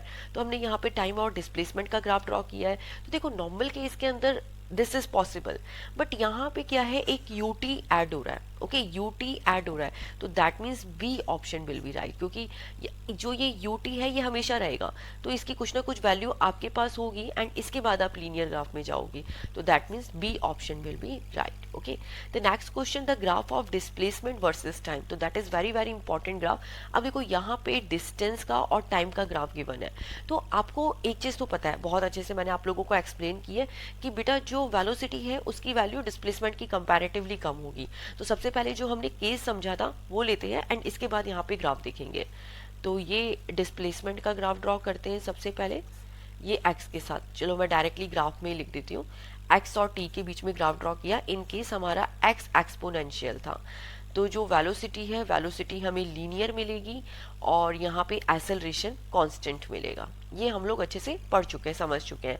But अभी हमारा केस थोड़ा सा डिफरेंट है। अब देखो हमारा केस किस तरीके से है। हमारा केस में ग्राफ बन गया इस तरीके से, वो उसकी शेप पहले इस तरीके से थी, अब उसकी शेप डिफरेंट तरीके से आई। Graph is exponential, but now it is the जो इसका पाथ फॉलो हो रहा है, जो इसका स्लोप है उसका डायरेक्शन डिफरेंट हो गया, तो दैट मीन्स यहाँ पे ये इंक्रीज नहीं होगा, ये क्या होगा? डिक्रीज होगा वेलोसिटी। अगर आपको इस तरीके का ग्राफ मिल रहा है, दैट मीन्स वेलोसिटी डिक्रीज हो रही है। And in the same way the next देखो यहाँ पे क्या है? डाउनवर्ड डायरेक्शन में आ रहा है, तो भी यहाँ पे क्या होगा? डिक्रीज होगा। तो now you can C A option will be right. Okay, तो यहाँ पे एज यू कैन सी कि एक टाइम के बाद यहाँ पे कांस्टेंट है, कांस्टेंट वैल्यू वेलोसिटी की पॉसिबल ही नहीं है। This graph is also not possible, क्योंकि अगर ये एक्सपोनेंशियल है तो हमें लीनियर ग्राफ ही मिलेगा, और लीनियर ग्राफ इस तरीके से मिलेगा, तो one option will be right. अब आते हैं नेक्स्ट क्वेश्चन में, तो जो बिल्कुल लीनियर पाथ पे बेस्ड क्वेश्चन है। ओके, जो जिसको हम बोल सकते हैं motion in a straight line. Okay, a car travel a distance A to B at a speed of 40 kilometre per hour. तो देखो यहाँ पे क्या गिवन है? गिवन है कि कार है ए से लेके बी डिस्टेंस कवर कर रही है कितनी स्पीड से? 40 kilometre per hour, and returns to A at a speed of 30 kilometre per hour. और यहाँ पे बोल रहा है कि ये ए तक फिर से रिटर्न आती है 30 किलोमीटर पर आवर से। तो आपको क्या करना है? एवरेज स्पीड कैलकुलेट करनी है। तो देखो मैं आपको एकदम इसकी शॉर्ट ट्रिक बताऊंगी, क्योंकि of course in the exam you are not going to get the same question. आपको रटोगे तो ऑफ कोर्स क्वेश्चन सॉल्व नहीं होंगे। तो देखो जब भी आपको एवरेज स्पीड कैलकुलेट करनी है, तो एवरेज स्पीड का आपको फॉर्मूला पता है क्या होता है? वेलोसिटी का फॉर्मूला। जहाँ पे अगर आपको देखो ये चीज़ बहुत सिंपल सी है कि पूरे फिजिक्स के अंदर 11th-12th के अंदर जहाँ पे स्पीड मेंशन है वहाँ पे भी आपने वेलोसिटी ही कैलकुलेट की है। केवल जो स्टार्टिंग क्लासेस थी, जैसे 11th के अंदर आपने motion in a straight path पढ़ा, या मोशन इन अ प्लेन पढ़ा, या फिर इसके बाद मोशन लॉज ऑफ मोशन पढ़े, उसके अंदर आपने स्पीड एंड वेलोसिटी को डिफ्रेंशिएट किया था। बट इसके बाद क्या कर रहे हैं? हम एग्जैक्टली डिस्प्लेसमेंट पे जा रहे हैं, तो जो स्पीड है वहाँ पे भी हमने क्या की है? वेलोसिटी को कैलकुलेट किया है। तो अगर हम यहाँ पे वेलोसिटी देखें, तो वेलोसिटी का फॉर्मूला क्या होता है? Distance upon time. अगर स्पीड का लेते हो तो चलो डिस्टेंस अपॉन टाइम, तो मैं स्पीड का फॉर्मूला लेती हूँ, that is distance upon time. Okay, ये हो गया। अब मैं यहाँ पे स्पीड ही कैलकुलेट करूंगी, तो that is distance upon time. अब आपको करना क्या है? जहां पे भी जहाँ पे भी आपको एवरेज स्पीड कैलकुलेट करनी है तो सबसे पहले ये टाइम को कैलकुलेट करो। क्या कैलकुलेट करो? टाइम को कैलकुलेट करो। अब आप ये बोलोगे कि मैम टाइम को कैसे कैलकुलेट करें, डिस्टेंस ही गिवन नहीं है, केवल हमारे पास वेलोसिटी तो ही है, हमारे पास केवल वेलोसिटी है, हमारे पास डिस्टेंस भी नहीं है, तो हम टाइम कैसे कैलकुलेट करें? कुछ नहीं करना, आपको टाइम को किसकी फॉर्म में चेंज करना है? डिस्टेंस की फॉर्म में चेंज करना है। टाइम को किस फॉर्म में चेंज करना है? डिस्टेंस की फॉर्म में चेंज करना है। तो ये चीज आपको समझ आ गई होगी कि जब भी आपको वेलोसिटी कैलकुलेट करनी है, एवरेज या फिर एवरेज स्पीड कैलकुलेट करनी है, आप क्या करोगे? टाइम को डिस्टेंस की फॉर्म में चेंज करोगे। टाइम को किस फॉर्म में चेंज करेंगे? डिस्टेंस की फॉर्म में चेंज करेंगे। तो कैसे चेंज करेंगे? तो मान लो कि मैं ये मानती हूँ कि मैं ए से लेके बी तक, ए से लेके बी तक कितना डिस्टेंस कवर कर रही हूँ? एस डिस्टेंस को कवर कर रही हूँ। तो टी1 टाइम कितना हो गया? S upon 40। भाई वेलोसिटी डिस्टेंस जो यहाँ पे स्पीड होती है, स्पीड क्या होता है? Distance upon time. तो टाइम क्या हो गया? Distance upon velocity, distance upon speed. तो यहाँ पे एक तो ये कंफ्यूज होने की जरूरत नहीं है क्योंकि दो टर्म्स एक्चुअली बार बार सेम आ रही है। मैं एग्जैक्टली इसे आपको चेंज करके बता देती हूँ। तो देखो किस तरीके से यहाँ पे जो डिस्टेंस है, डिस्टेंस को हमने क्या लिया? डी लिया। ओ सॉरी, डिस्टेंस को हम यहाँ पे क्या लेके चल रहे हैं? एस लेके चल रहे हैं। ओके, तो जो स्पीड टर्म है उसको कुछ और डिनोट कर देते हैं क्योंकि स्पीड यहाँ पे एस नहीं है, यहाँ पे जो डिस्टेंस है उसको हमने एस एज्यूम किया है। आप कोई भी टर्म ले सकते हैं। ओके, तो लेट्स एग्जाम्पल, मैं आपको ये बोल के चलती हूँ कि मैंने ए से लेके बी तक एस डिस्टेंस ट्रैवल किया है। ओके, तो ये मैं एस डिस्टेंस ट्रैवल कर रही हूँ, तो मेरा टाइम कितना हो गया? टाइम कितना हो गया? टाइम का formula it's distance upon speed. Okay, तो डिस्टेंस एस हो गई और जो इसकी स्पीड है वो कितनी है? 40 किलोमीटर पर आवर है, तो ये हो गया 40 kilometre per our. Okay, in the same way अब मैं बी टू ए के लिए टाइम को कैलकुलेट करती हूँ। तो बी से ए पे आए, बी से ए पे आए तो फॉर्मूला इज सेम। अब देखो बी से, चाहे आप ए से बी पे जाओ, बी से ए पे जाओ, डिस्टेंस तो सेम ही है। तो ए टू बी भी क्या हो गई? एस डिस्टेंस हो गई। बी टू ए भी क्या हो गई? एस डिस्टेंस हो गई। तो इसमें कितना टाइम लगा? एस बाय 30, क्योंकि स्पीड चेंज हो गई है। पहले आप ए टू बी फास्ट गए हो, फिर थोड़ा स्लो आ रहे हो, तो यहाँ पे हो गया एस बाय 30। ओके, तो ये मैंने टाइम में चेंज कर लिया। टाइम को किसकी फॉर्म में चेंज कर लिया? डिस्टेंस की फॉर्म में चेंज कर लिया, एज आई टोल्ड यू। अब इसने टोटल टाइम कितना कवर किया है, तो आप दोनों को ऐड कर दोगे, S by 40 plus S by 30, total time कितना हुआ? 7s bye 120। एलसीएम लेके सॉल्व करोगे तो आपको यही मिलेगा। इसके बाद आपको कैलकुलेट क्या करना है? Average speed. एवरेज स्पीड क्या होगी? एवरेज स्पीड होगी total distance upon total time. तो देखो टोटल डिस्टेंस क्या हो गई यहाँ पे? टोटल डिस्टेंस होगी यहाँ पे 2s, as you can see, s plus s 2s, और टोटल टाइम कितना हो गया? 7s bye 120। आप इसको सॉल्व करोगे तो 34.3 kilometre per hour. And the basic thing, अगर यहाँ पे आपको एवरेज वेलोसिटी कैलकुलेट करना होता, एवरेज वेलोसिटी कैलकुलेट करना होता, तो एवरेज वेलोसिटी क्या हो जाती? 0, क्योंकि ये ए टू बी, बी टू ए आ रहा है, तो एवरेज वेलोसिटी क्या हो गई? 0 हो गई। ओके, तो एज आई टोल्ड यू कि केवल ये जो किनेमैटिक्स वाला पार्ट है जिसमें laws of motion, motion in a straight line आता है, केवल इसी के अंदर हमने क्या किया है? एवरेज स्पीड और एवरेज वेलोसिटी को डिफरेंशिएट किया है। अगर आपने आगे के चैप्टर्स देखा होगा तो कई बच्चे करंट इलेक्ट्रिसिटी वाले चैप्टर में बहुत कंफ्यूज हुए कि मैम यहाँ तो स्पीड लिखा हुआ है लेकिन आप वेलोसिटी क्यों कैलकुलेट कर रहे हो? क्योंकि वहां पे स्पीड को क्या कंसीडर किया था? वेलोसिटी ही कंसीडर किया था। ओके, तो ये एक थोड़ा सा आप इसको अच्छे से डिफरेंशिएट कर लीजिएगा। अब आते हैं नेक्स्ट क्वेश्चन पे। A man walks on a straight road. Okay, तो again motion in a straight path. A man walks on a straight road from his home to market.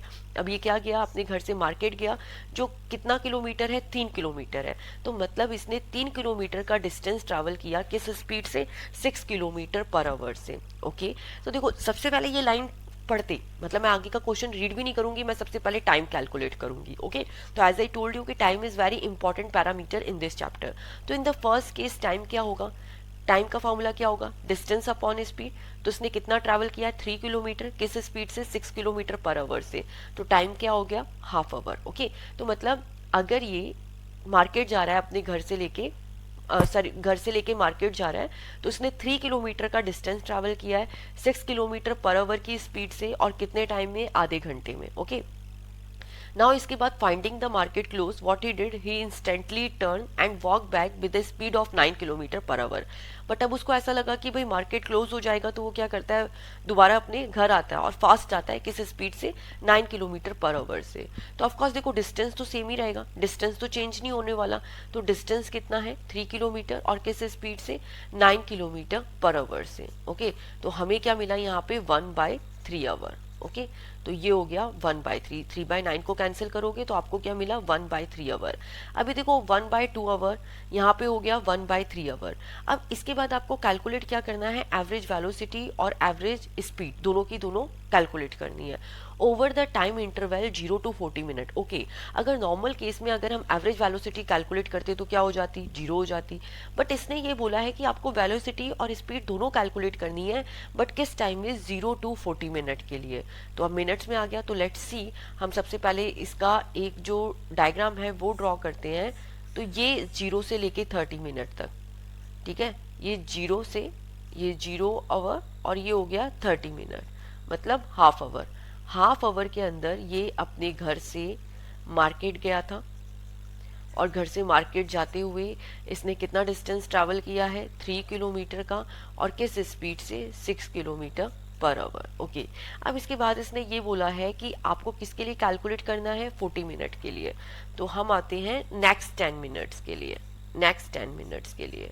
तो नेक्स्ट 10 मिनट में इसने कितना डिस्टेंस ट्रैवल किया होगा। Okay, तो हमें सबसे पहले ऑफकोर्स डिस्टेंस ही कैलकुलेट करना है। तो देखो 30 मिनट के अंदर, 30 मिनट के अंदर तो हमें पता था कि इसने 3 किलोमीटर डिस्टेंस ट्रैवल किया है, बट 10 मिनट में ये कितना डिस्टेंस ट्रैवल करेगा। तो अगर हम इसका पार्ट देखें, केवल एक छोटा सा पार्ट देखें कि जो हमने टोटल बोला था कि ये 3 किलोमीटर का डिस्टेंस ट्रैवल कर रहा है किस स्पीड से, 9 किलोमीटर पर आवर से, और कितने मिनट में, 1/3 आवर है। तो 1/3 को मिनट्स में कन्वर्ट करेंगे तो क्या करेंगे, आगे 60 का मल्टीप्लाई कर देंगे, तो ये हो गया 20 मिनट्स में। कितने मिनट्स में, 20 मिनट्स में। तो ये 20 मिनट्स में 3 किलोमीटर ट्रैवल कर रहा है, तो 10 मिनट में कितना ट्रैवल कर लेगा, उसका half, 1.5 kilometre. M I right? तो टोटल डिस्टेंस कितना हो गया, पहले तो 3 किलोमीटर ट्रैवल किया इसने, फिर इसके बाद इसने 1.5 किलोमीटर ट्रैवल किया। अब अगर आपको ऐसे नहीं समझ आए तो आप फॉर्मूले से कैलकुलेट कर सकते हैं। डिस्टेंस क्या होता है, वेलोसिटी इनटू टाइम।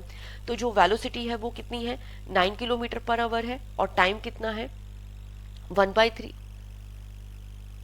टाइम कितना है टोटल, 1/3। बट हमने क्या किया है, 10 मिनट्स के लिए कैलकुलेट करना है, तो उसका भी हाफ हो जाएगा, 1/6।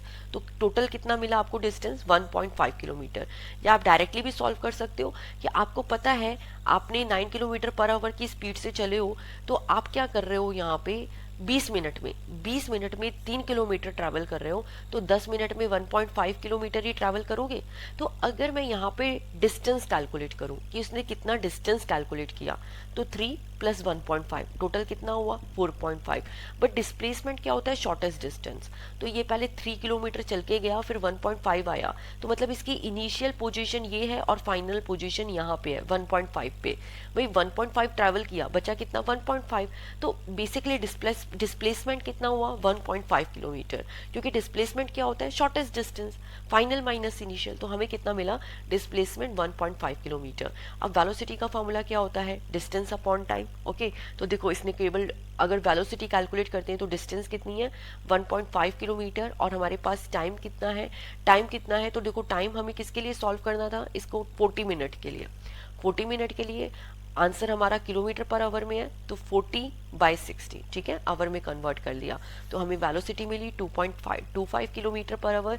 In the same way if we calculate the speed, तो स्पीड क्या होती है, टोटल डिस्प्लेसमेंट अपॉन टाइम। तो स्पीड क्या होती है, डिस्टेंस अपॉन टाइम। वेलोसिटी क्या होता है, डिस्प्लेसमेंट अपॉन टाइम। तो स्पीड क्या है, डिस्टेंस अपॉन टाइम। डिस्टेंस कितना है, 4.5, और यहाँ पे टाइम कितना है, 40/60। 40 मिनट्स के लिए कैलकुलेट करना है, तो टाइम भी क्या होगा, 40/60। हमें आंसर क्या मिला, 6.75 किलोमीटर पर आवर। तो in this way we have to solve this. जो टाइम है वो सेम रहेगा, लेकिन इस जो डिस्टेंस है और डिस्प्लेसमेंट है वो चेंज हो जाएगा। वेलोसिटी के केस में हम डिस्प्लेसमेंट लेंगे, स्पीड के केस में हम distance. The next question is, a particle is moving according to graph is shown in figure. What is the average velocity in the interval 3 to 8 second. Okay, तो देखो यहाँ पे क्या कैलकुलेट करना है, इसमें देखो डायरेक्टली गिवन है कि अगर हम यहाँ पे वेलोसिटी को देखें, ठीक है, वेलोसिटी क्या है, कांस्टेंट है, 10 मीटर पर सेकंड है, तो इन यानी केस ये जो वेलोसिटी मिल रही है आपको क्या मिल रही है, 10 मीटर पर सेकंड मिल रही है। ओके, तो अब आपको एक चीज ध्यान रखना है, अगर आपकी एवरेज वेलोसिटी कांस्टेंट है, अगर आपकी ये एवरेज वेलोसिटी कांस्टेंट है, तो दैट मीन्स ये किसका एग्जांपल है, ये यूनिफॉर्म मोशन का एग्जांपल है, क्योंकि ये आपको क्वेश्चन है इस टाइप का डिफरेंट डिफरेंट लैंग्वेज में मिलता है। तो जब भी हमारा मोशन यूनिफॉर्म होता है, जब भी हमारा मोशन यूनिफॉर्म है, तो ऑफकोर्स एवरेज वेलोसिटी क्या है, कांस्टेंट है। तो यहाँ पे क्या होगा, एवरेज वेलोसिटी किसके इक्वल होगी, इंस्टेंटेनियस वेलोसिटी के इक्वल होगी। ओके, तो देखो वैसे तो यहाँ पे आपको ग्राफ से बहुत अच्छे से समझ आ रहा है, बट हर टाइम ऐसा होता है कि आपको ग्राफ नहीं मिलता है, क्वेश्चन डिफरेंट तरीके से मिलता है। तो आपको ये चीज ध्यान रखनी है कि यूनिफॉर्म मोशन के केस में एवरेज वेलोसिटी हमेशा इंस्टेंटेनियस वेलोसिटी के इक्वल होती है।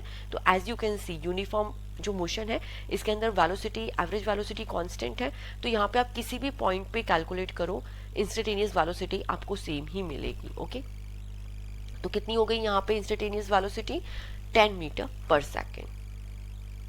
The next question is a particle moving according to the equation x equal to 5t square minus 20t plus 4. What is the average velocity between time t equal to 0 to 4 second.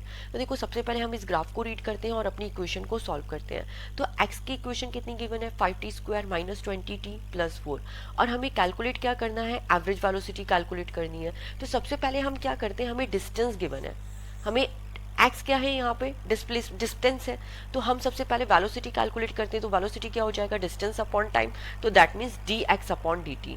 तो अब हम इसको जब differentiate करेंगे, भाई velocity क्या होती है, D x upon D T, तो जैसे ही आपने इसको डिफ्रेंशिएट किया तो 5 टू ज़ 10, 10t माइनस 20, तो ये आपको वेलोसिटी की इक्वेशन मिली। अब हम क्या करते हैं, इसकी वैल्यूज को पुटअप करते हैं और अपना आंसर देखते हैं। तो देखो सबसे पहले 0 सेकेंड पे, यहाँ पे अगर हम 0 पे देखें तो वेलोसिटी कितनी मिलेगी हमें, अगर 0 पे टाइम इक्वल टू 0 है तब वेलोसिटी आपको कितनी मिल रही है, तो 0, तो ये वाली टर्म 0 हो गई, कितनी मिली, माइनस 20 मीटर पर सेकेंड। इसके बाद हम देखते हैं 2 सेकेंड पे, तो 2 सेकेंड पे वेलोसिटी कितनी है, वैसे देखो ग्राफ से डायरेक्टली गिवन है, ग्राफ में आपको डायरेक्टली दिखाई दे रहा है ऐसा, बट इन केस अगर आपको ग्राफ गिवन नहीं है तो आप इसको कैसे सॉल्व करोगे। ओके, तो देखो यहाँ पे एज इट इज टाइम क्या है, minus 20 metre per second, 2 second के अंदर कितना हो गया, 0 मीटर पर सेकेंड, और 4 सेकेंड में कितना हो गया, 20 मीटर पर सेकेंड। ओके, तो यहाँ पे 4 पुट अप करोगे, 40 माइनस 20, 20 मीटर पर सेकेंड। तो हम यहाँ पे ऐसे ग्राफ भी ड्रॉ कर सकते हैं डायरेक्टली, माइनस 20, 2 सेकेंड पे 0 एंड देन 4 सेकेंड पे 20 मीटर पर सेकेंड। तो इस तरीके से हमने कोई भी रैंडमली 3 वैल्यूज लेके अपने ग्राफ को ड्रॉ कर लिया। ओके, और ग्राफ किस तरीके से ड्रॉ करो, जैसे आपको बोला है 0 टू 4 सेकेंड के लिए, तो एक इसका हाफ पोर्शन ले लो, जैसे 2 हो गया। अगर मान लो 0 से 10 के बीच में है तो हाफ 5 ले सकते हो। तो इस तरीके से करके आपको 3 से 4 वैल्यूज पे ग्राफ ड्रॉ करने हैं। थोड़ा सा हम डेप्थ में सॉल्व करते हैं, ठीक है, जैसे कि यहाँ पे आपको एवरेज वेलोसिटी और एवरेज स्पीड को कैलकुलेट करना है। तो देखो स्पीड क्या होगी और वेलोसिटी कैसे कैलकुलेट करोगे, तो इट्स वेरी सिंपल। आप यहाँ पे जो एक्स की इक्वेशन है यहाँ पे आप टाइम की वैल्यूज पुटअप करते जाओ, उस अकॉर्डिंगली आपके पास आंसर आ जाएगा। या फिर आप उस तरीके से कर सकते हो कि जैसे अगर आप एक्स में वैल्यूज पुटअप करोगे तो यहाँ पे this equation is very simple, और अगर आप यहाँ पे वैल्यूज पुटअप करते जाओगे थोड़ी कॉम्प्लिकेटेड इक्वेशन आएगी, तो जो प्रोसेस है वो थोड़ा सा और डिफिकल्ट हो जाएगा। तो हम इन शॉर्टेस्ट वे क्या करते हैं कि मान लो जैसे एवरेज वेलोसिटी है, एवरेज वेलोसिटी क्या होगी, इनिशियल फाइनल डिवाइडेड बाय जो टाइम है। तो जो वेलोसिटी में क्या लेते हैं, डिस्प्लेसमेंट अपॉन टाइम। तो बेसिकली क्या है, ये माइनस 20 मीटर पर सेकंड से जा रहा है एंड फिर 0 मीटर पर सेकंड होता है, फिर 20 मीटर पर सेकंड इससे आया। तो इन जो इसकी एग्जैक्टली जो वेलोसिटी है वो क्या हो जाएगी, एवरेज, मतलब डिस्प्लेसमेंट अपॉन टाइम। ओके, और डिस्प्लेसमेंट कितना हुआ, 0 हुआ, पहले माइनस 20 मीटर पर सेकंड से गया, फिर 0 हुआ, फिर इसके बाद अगेन 20 मीटर पर सेकंड से आया, और तो मतलब ये सेम डिस्टेंस पे ही आ गया, सेम डिस्टेंस पे ही, तो डिस्प्लेसमेंट क्या हो गया, 0। तो in this way we can say average velocity is 0। If we talk about speed, तो स्पीड क्या होगी, initial minus final divided by 4, तो ये हो गया 10 metre per second is our answer. कुछ इस तरीके से आप यहाँ पे सॉल्व कर सकते हो।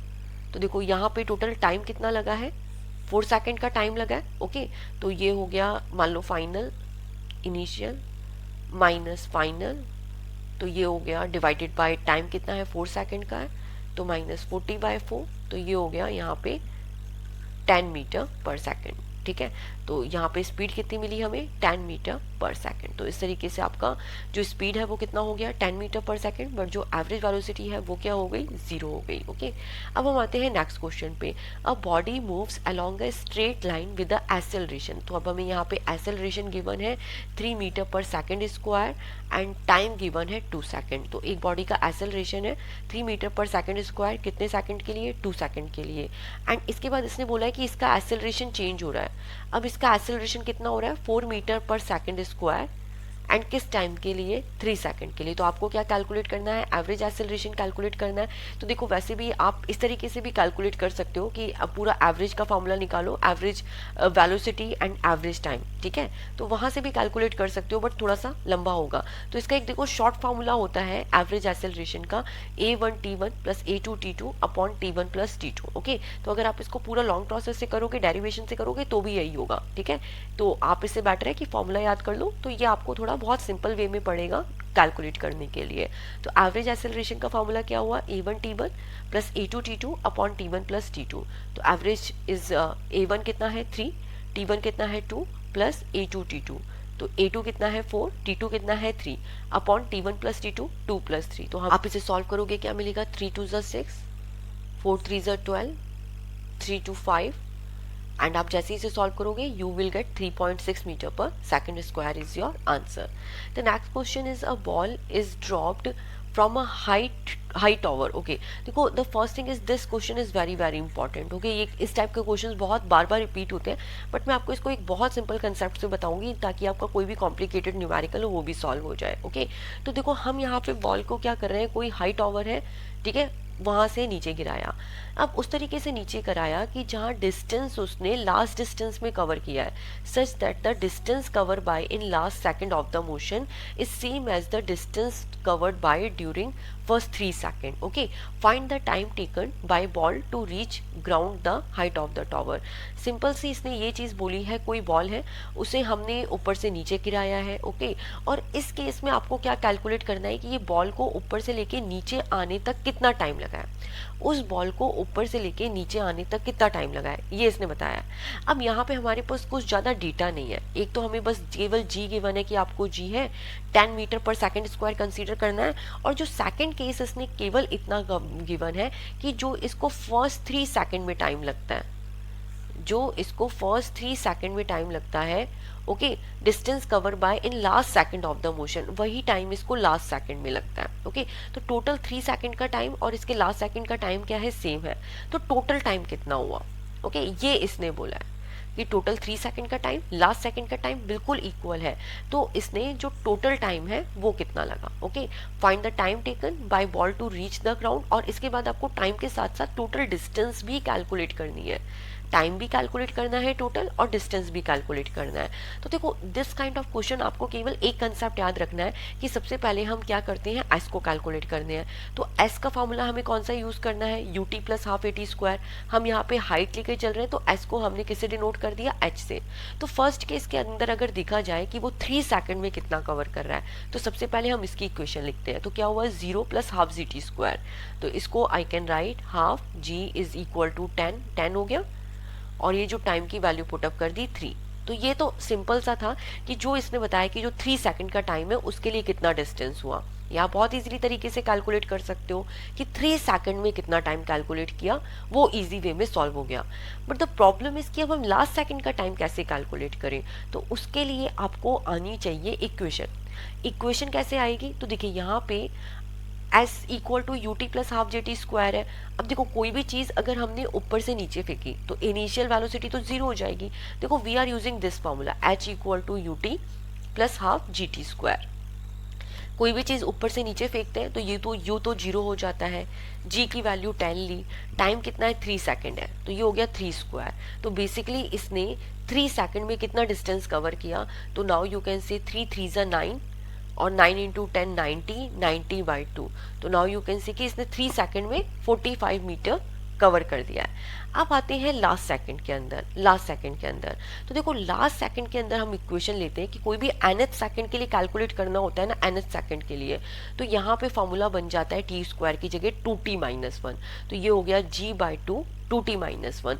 तो एक सेकंड के लिए, पर्टिकुलर nth सेकंड के लिए, ये फॉर्मूला किसका है, n सेकंड के लिए है।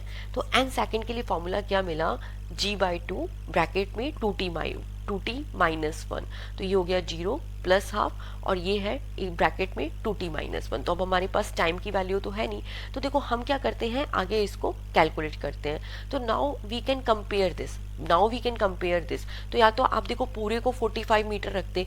अब देखो इन्होंने बहुत ही सिंपल तरीके से सॉल्व किया, कैसे, देखो ये हाफ 10 3 स्क्वायर को हाफ जी 3 स्क्वायर से इक्वेट कर दिया, कुछ इस तरीके से। आप इस तरीके से भी सॉल्व कर सकते थे, मैं आपको दोनों तरीके से सॉल्व करके बताऊंगी। यहाँ पे ये इक्वेशन क्या आई थी, हाफ 10 3 स्क्वायर, क्योंकि इसने यही कंडीशन दी है ना, इसने यही कंडीशन दी है, 3 सेकंड का टाइम और लास्ट सेकंड का टाइम बिल्कुल इक्वल है। तो 3 सेकंड के लिए इक्वेशन ये बनी और लास्ट सेकंड के लिए इक्वेशन ये बनी, दोनों को इक्वेट कर दिया। तो नाउ यू कैन से ये g/2 से g/2 कैंसिल आउट हो गया, तो 2t-1 आपको किसके इक्वल मिला, 9 के इक्वल मिला। अब आपने अगर इस प्रोसेस से सॉल्व किया 45 मीटर लेके, तो आप इस तरीके से भी सॉल्व कर सकते हो, 45 into g/2, you will see answer will be same, answer आपका बिल्कुल सेम रहेगा। तो नाउ 45 इंटू 2 डिवाइडेड बाई जी की जगह 10 कर दिया। तो अगेन थोड़ा सा हमारा बस काम कम हो गया, अगर हम ये पूरा सॉल्व नहीं करते। तो 45 टू जा 45 मल्टीप्लाई बाई 2 कितना हुआ, 90, 90 बाई 10 9। तो now you can say in any case आप किसी भी तरीके से सॉल्व करोगे आपको इक्वेशन सेम मिलेगी, 2t-1 इक्वल टू 9। तो यहाँ से t की वैल्यू क्या हो गई, तो नाउ यू कैन से इधर 1 माइनस में है, इधर क्या प्लस में हुआ, 9 प्लस 1 10, तो 2t की वैल्यू 10 हुई, तो t की वैल्यू कितनी हो गई, 5 हो गई। ओके, तो केवल अगर आपको इक्वेशन आती है और आपको थोड़ा सा भी दिमाग लगा लिया कि किसको किसके इक्वल करना है, तो आप क्या करोगे, इजी वे में, बहुत इजी वे में कैलकुलेट कर सकते हो। तो टाइम कितना मिला, 5 सेकंड मिला। अब हमें क्या कैलकुलेट करना है, हाइट कैलकुलेट करनी है। तो कोई भी एक इक्वेशन ले लो, जैसे आपने ये इक्वेशन ले ली, ठीक है, यहाँ पे तो आप क्या करोगे, केवल सिंपल सा वैल्यू पुटअप करोगे, हाफ मल्टीप्लाई बाई 10, और यहाँ पे क्या है टी स्क्वायर, तो 5 स्क्वायर, तो 5 स्क्वायर हो गया 125 मीटर। ओके, तो जो बेसिकली टोटल हाइट मिली हमें टॉवर की कितनी मिली, 125 मीटर मिली। ओके, यहाँ से टाइम निकाला एंड देन 125 मीटर, तो टोटल टाइम 5 सेकेंड, एंड यहाँ पे जो हाइट आई वो कितनी आई, 125 मीटर। ओके, अब हम आते हैं नेक्स्ट क्वेश्चन पे। अ ball is throne upward from the ground with initial speed u। Okay, हमने कोई बॉल को ऊपर फेंका, किस स्पीड से, u स्पीड से। The ball is at height at 80 metre. अब बॉल क्या है, 80 मीटर की हाइट पे है 2 times, time interval being 6 second, और उनके बीच में टाइम इंटरवल कितने सेकंड का है, 6 सेकंड का है। तो आपको u को कैलकुलेट करना है। तो देखो इस टाइप के क्वेश्चन आप कैसे सॉल्व करोगे, तो देखो सिंपल सा आपको क्या कैलकुलेट करना है, इनिशियल वेलोसिटी। एज का मोस्ट ऑफ केस में हम फॉर्मूला यही लेंगे, S equal to U T plus half G T square. तो देखो ये चीज़ आपको पता है, जब नीचे से कोई चीज़ ऊपर जाती है तो जो मतलब यहाँ पे आप चाहे जी लोगे चाहे एसेलरेशन लोगे, वो क्या होता है, माइनस में होता है। नीचे से ऊपर गया तो एसेलरेशन माइनस से है, ऊपर से नीचे आया तो जी क्या होता है, प्लस में होता है। तो हम यहाँ पे नीचे से ऊपर फेंक रहे हैं, तो फॉर्मूला हो गया S equal to U T minus half G T square. अब हमें क्या बोला है कि 80 मीटर की हाइट को 2 टाइम्स कवर कर रहा है, जिसके बीच में टाइम इंटरवल 6 सेकेंड का है। तो डिस्टेंस पे रखा हमने 80 यू टी माइनस हाफ, जी की वैल्यू 10 रखी एंड टी स्क्वायर पुटअप कर दिया। तो हमें यहाँ से इक्वेशन मिलती है 5t square minus you T plus E T. Okay, और हमें क्या कैलकुलेट करना है, इनिशियल वेलोसिटी कैलकुलेट करनी है। तो देखो कुछ इक्वेशन इस तरीके से बन गई, A T square minus B T plus C equal to 0। ओके, अब इस इक्वेशन के लिए टी को सॉल्व करने के लिए, लीनियर इक्वेशन के लिए क्या फॉर्मूला होता है, minus B plus minus B square minus 4ac upon 2a, क्योंकि यहाँ पे 5 है, यहाँ पे 80 है। अगर क्रॉस मल्टीप्लाई करके सॉल्व नहीं कर हो रहा, तो यहाँ पे टाइम की वैल्यू पुटअप करी हमने 6 सेकंड, और आप जैसे ही इसको सॉल्व करोगे तो आपको जो इनिशियल वेलोसिटी है वो कितनी मिल जाएगी। देखो बी क्या है, यहाँ पे बी क्या है, u है, और बी स्क्वायर का क्या हो गया, यू स्क्वायर, ए की वैल्यू क्या है 5 है, सी की वैल्यू क्या है 80 है। आप ये सारी वैल्यूज पुटअप करोगे और आपको क्या मिल जाएगी, initial velocity 50 metre per second. तो एक कंसेप्ट सिंपल सा था, केवल उसी को समझना है और फॉर्मूले में वैल्यूज पुटअप करनी है, तो आपका आंसर अपने आप से सॉल्व होता जाएगा। ओके, केवल ये क्वेश्चन आनी चाहिए कि अगर आपसे मान लीजिए क्रॉस मल्टीप्लाई करके या नॉर्मल मेथड से सॉल्व नहीं हो रहा है, तो ये minus B plus minus B square minus 4ac upon 2a वाला आपको फॉर्मूला याद होना चाहिए। ओके, नेक्स्ट क्वेश्चन पे आते हैं। A ball is thrown vertically upward with a velocity of 20 metre per second. अब हम ये बोल रहे हैं कि कोई बॉल है, हमने उसे ऊपर की तरफ फेंका, तो अगेन जो हमारा एक्सेलरेशन है वो क्या होगा, नेगेटिव में होगा। ठीक है, एक्सेलरेशन नेगेटिव होगा क्योंकि नीचे से ऊपर फेंका है। और इसके बाद ये बोला है कि जो वेलोसिटी है, किस वेलोसिटी से हमने इसको फेंका है, इनिशियल वेलोसिटी क्या है इसकी 20 मीटर पर सेकंड। तो कोई भी बॉल नीचे से ऊपर जा रही है उसमें acceleration -10 metre per second square का लगेगा, वो ऑटोमेटिकली हमें पता है। और वेलोसिटी कितनी गिवन है, 20 metre per second. From the top of a multi storey building the height of the point from where the ball is thrown is 25 metre from the ground. अब देखो आगे इसने ये बोला है कि जो जिस हाइट से हम बॉल को फेंक रहे हैं वो ऑलरेडी कहाँ है, 25 मीटर पे है। How long will be it be before the ball hits the ground. Okay, अब हमें क्या कैलकुलेट करना है कि जो ये बॉल है ये जमीन पे आने पे टोटल कितना टाइम लगाएगी। तो देखो again I will take the same formula, S equal to U T plus half G T square. इस केस में ये फार्मूला किस केस में लगता, आप बॉल नीचे से ऊपर फेंकते, ठीक है, आप ऊपर से नीचे फेंकते, आपके पास जी का वैल्यू है, आपके पास यू का वैल्यू है, आप इजी वे में एस को कैलकुलेट कर सकते थे लीनियर इक्वेशन से। Okay, but the thing is अब ये बोल रहा है कि भाई हम ये बॉल को 25 मीटर हाइट के ऊपर से फेंक रहे हैं, तो हम क्या करते हैं इसमें एक 25 को और ऐड कर देंगे। अगर आपको फार्मूले से नहीं समझ आया तो कई बार कंफ्यूज करने के लिए दे देते हो, हमने दे देते हैं। तो हमने क्या किया, इसमें जो 25 मीटर है उसको ऐड कर दिया। तो S equal to 25 plus U T plus half G T square. तो यहाँ पे 25 और ऐड होगा साथ में, तो 25 plus U T plus half G T square. अब हमें क्या करना है, केवल वैल्यूज को पुटअप करना है। तो यहाँ पे हमने एस नॉट की वैल्यू पुटअप करी 25 metre, U T what is the value of U 20, T half, G का वैल्यू कितना है -10, टी स्क्वायर। अब इस इक्वेशन को आप सॉल्व करोगे तो you will get the exact answer. Okay, 5t square -20 -20t -25 equal to 0।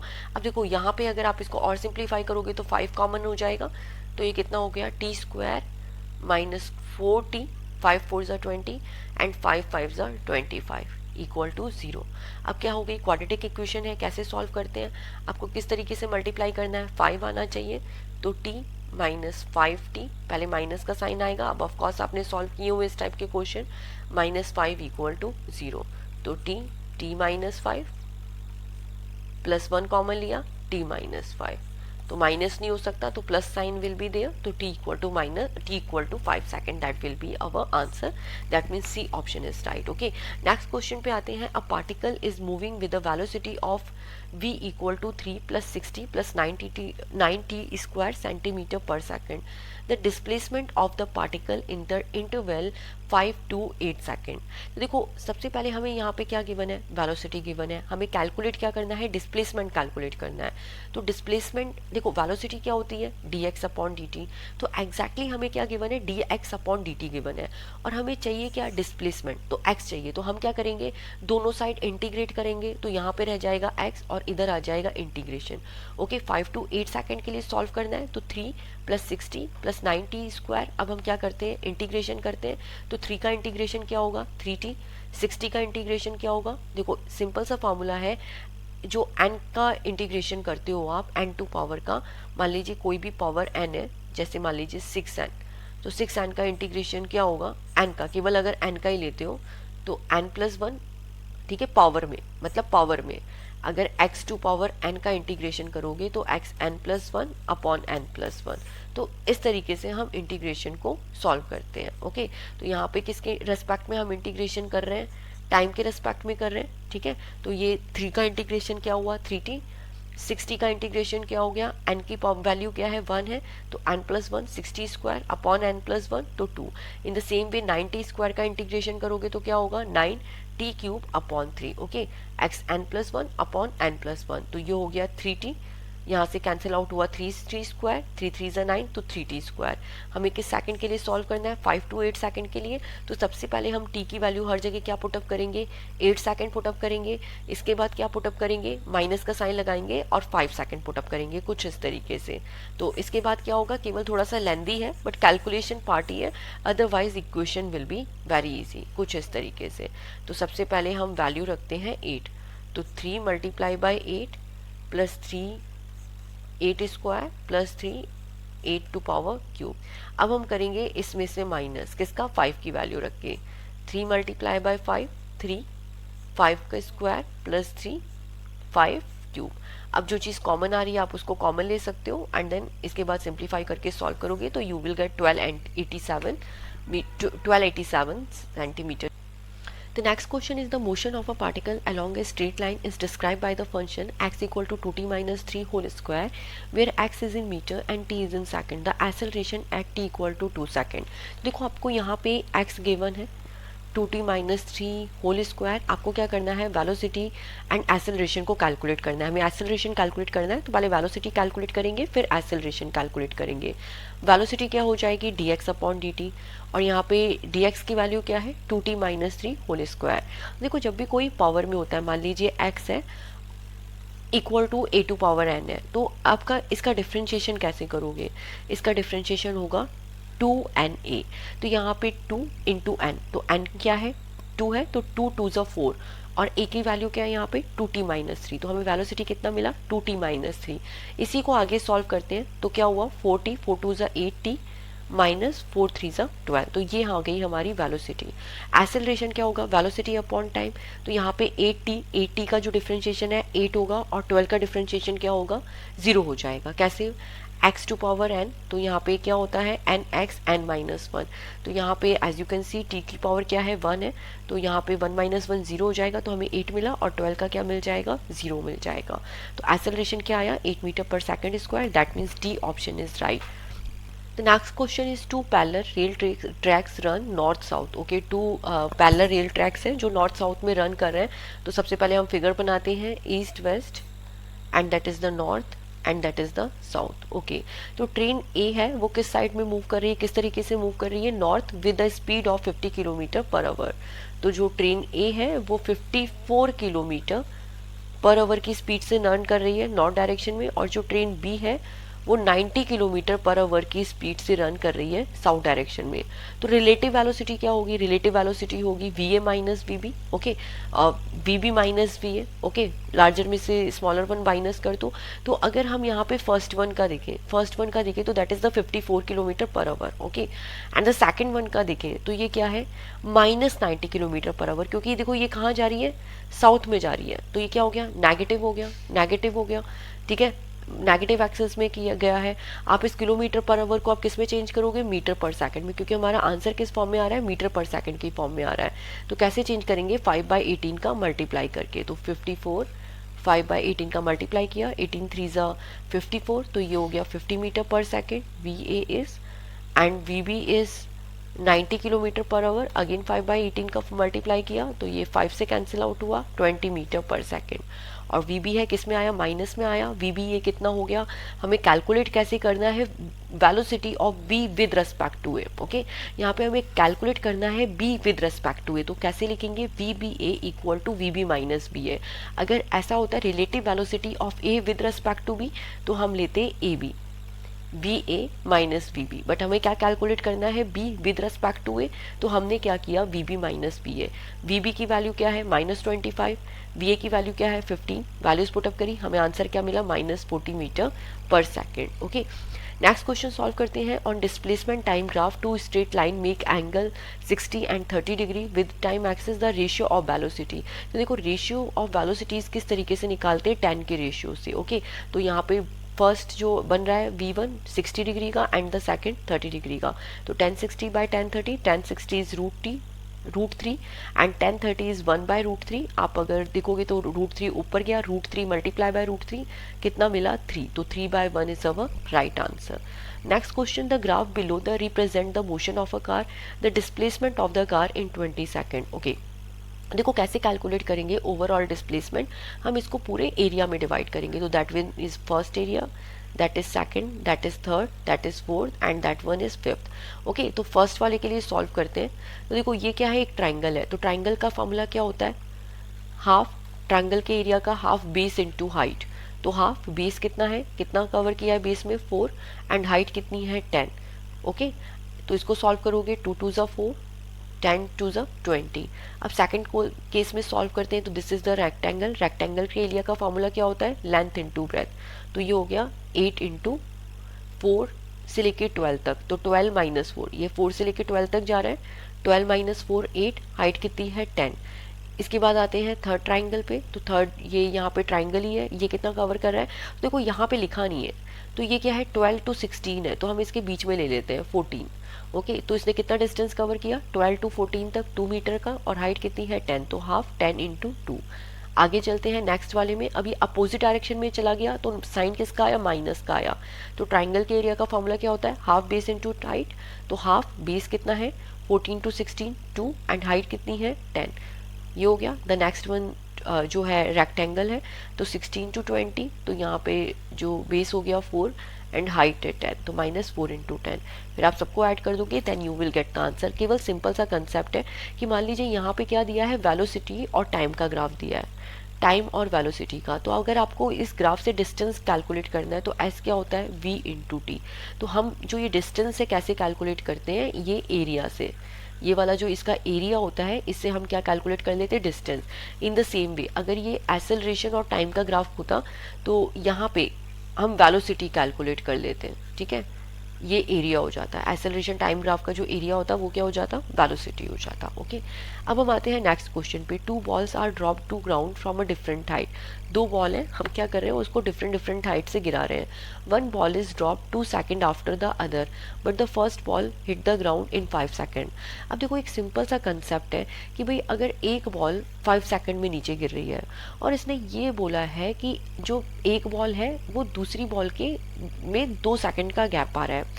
अगर पहली बॉल है वो 5 सेकंड में गिर रही है, पहली बॉल है वो 5 सेकंड में नीचे गिर रही है, तो जो सेकंड बॉल होगी वो कब नीचे गिरेगी? तो दोनों बॉल में कितने का गैप है? 2 सेकंड का गैप है, तो वो पहले गिर जाएगी 3 सेकंड में। ओके, तो सेकंड बॉल कब गिरेगी? 3rd सेकंड में। तो 5 - 2 3। अब हम इजीली इनके हाइट का रेशियो कैलकुलेट कर सकते हैं, हाइट का difference, sorry the difference in their height. हमें क्या कैलकुलेट करना है? difference in height. Again I am going to read the question. 2 ball are dropped to ground from different height. 2 ball है, हमने उसको डिफरेंट डिफरेंट हाइट से गिराया। एक बॉल 2 सेकंड में गिरती है after the other, but the first ball 5 second में हिट होती है। तो हमें क्या निकालना है? उनकी हाइट का डिफरेंस निकालना है। तो हमें पता चल गया कि भाई एक बॉल का 5 सेकंड है और दूसरे बॉल का जो टाइम है वो 3 सेकंड का है। तो सबसे पहले h1 के लिए कैलकुलेट करते हैं। Formula we will take the same S equal to ut plus half at square. तो इस केस में जो s है उसको h1 ले लिया। अब देखो कोई भी चीज़ ऊपर से नीचे आएगी तो इनिशियल वेलोसिटी क्या होगी? 0 होगी, हाफ।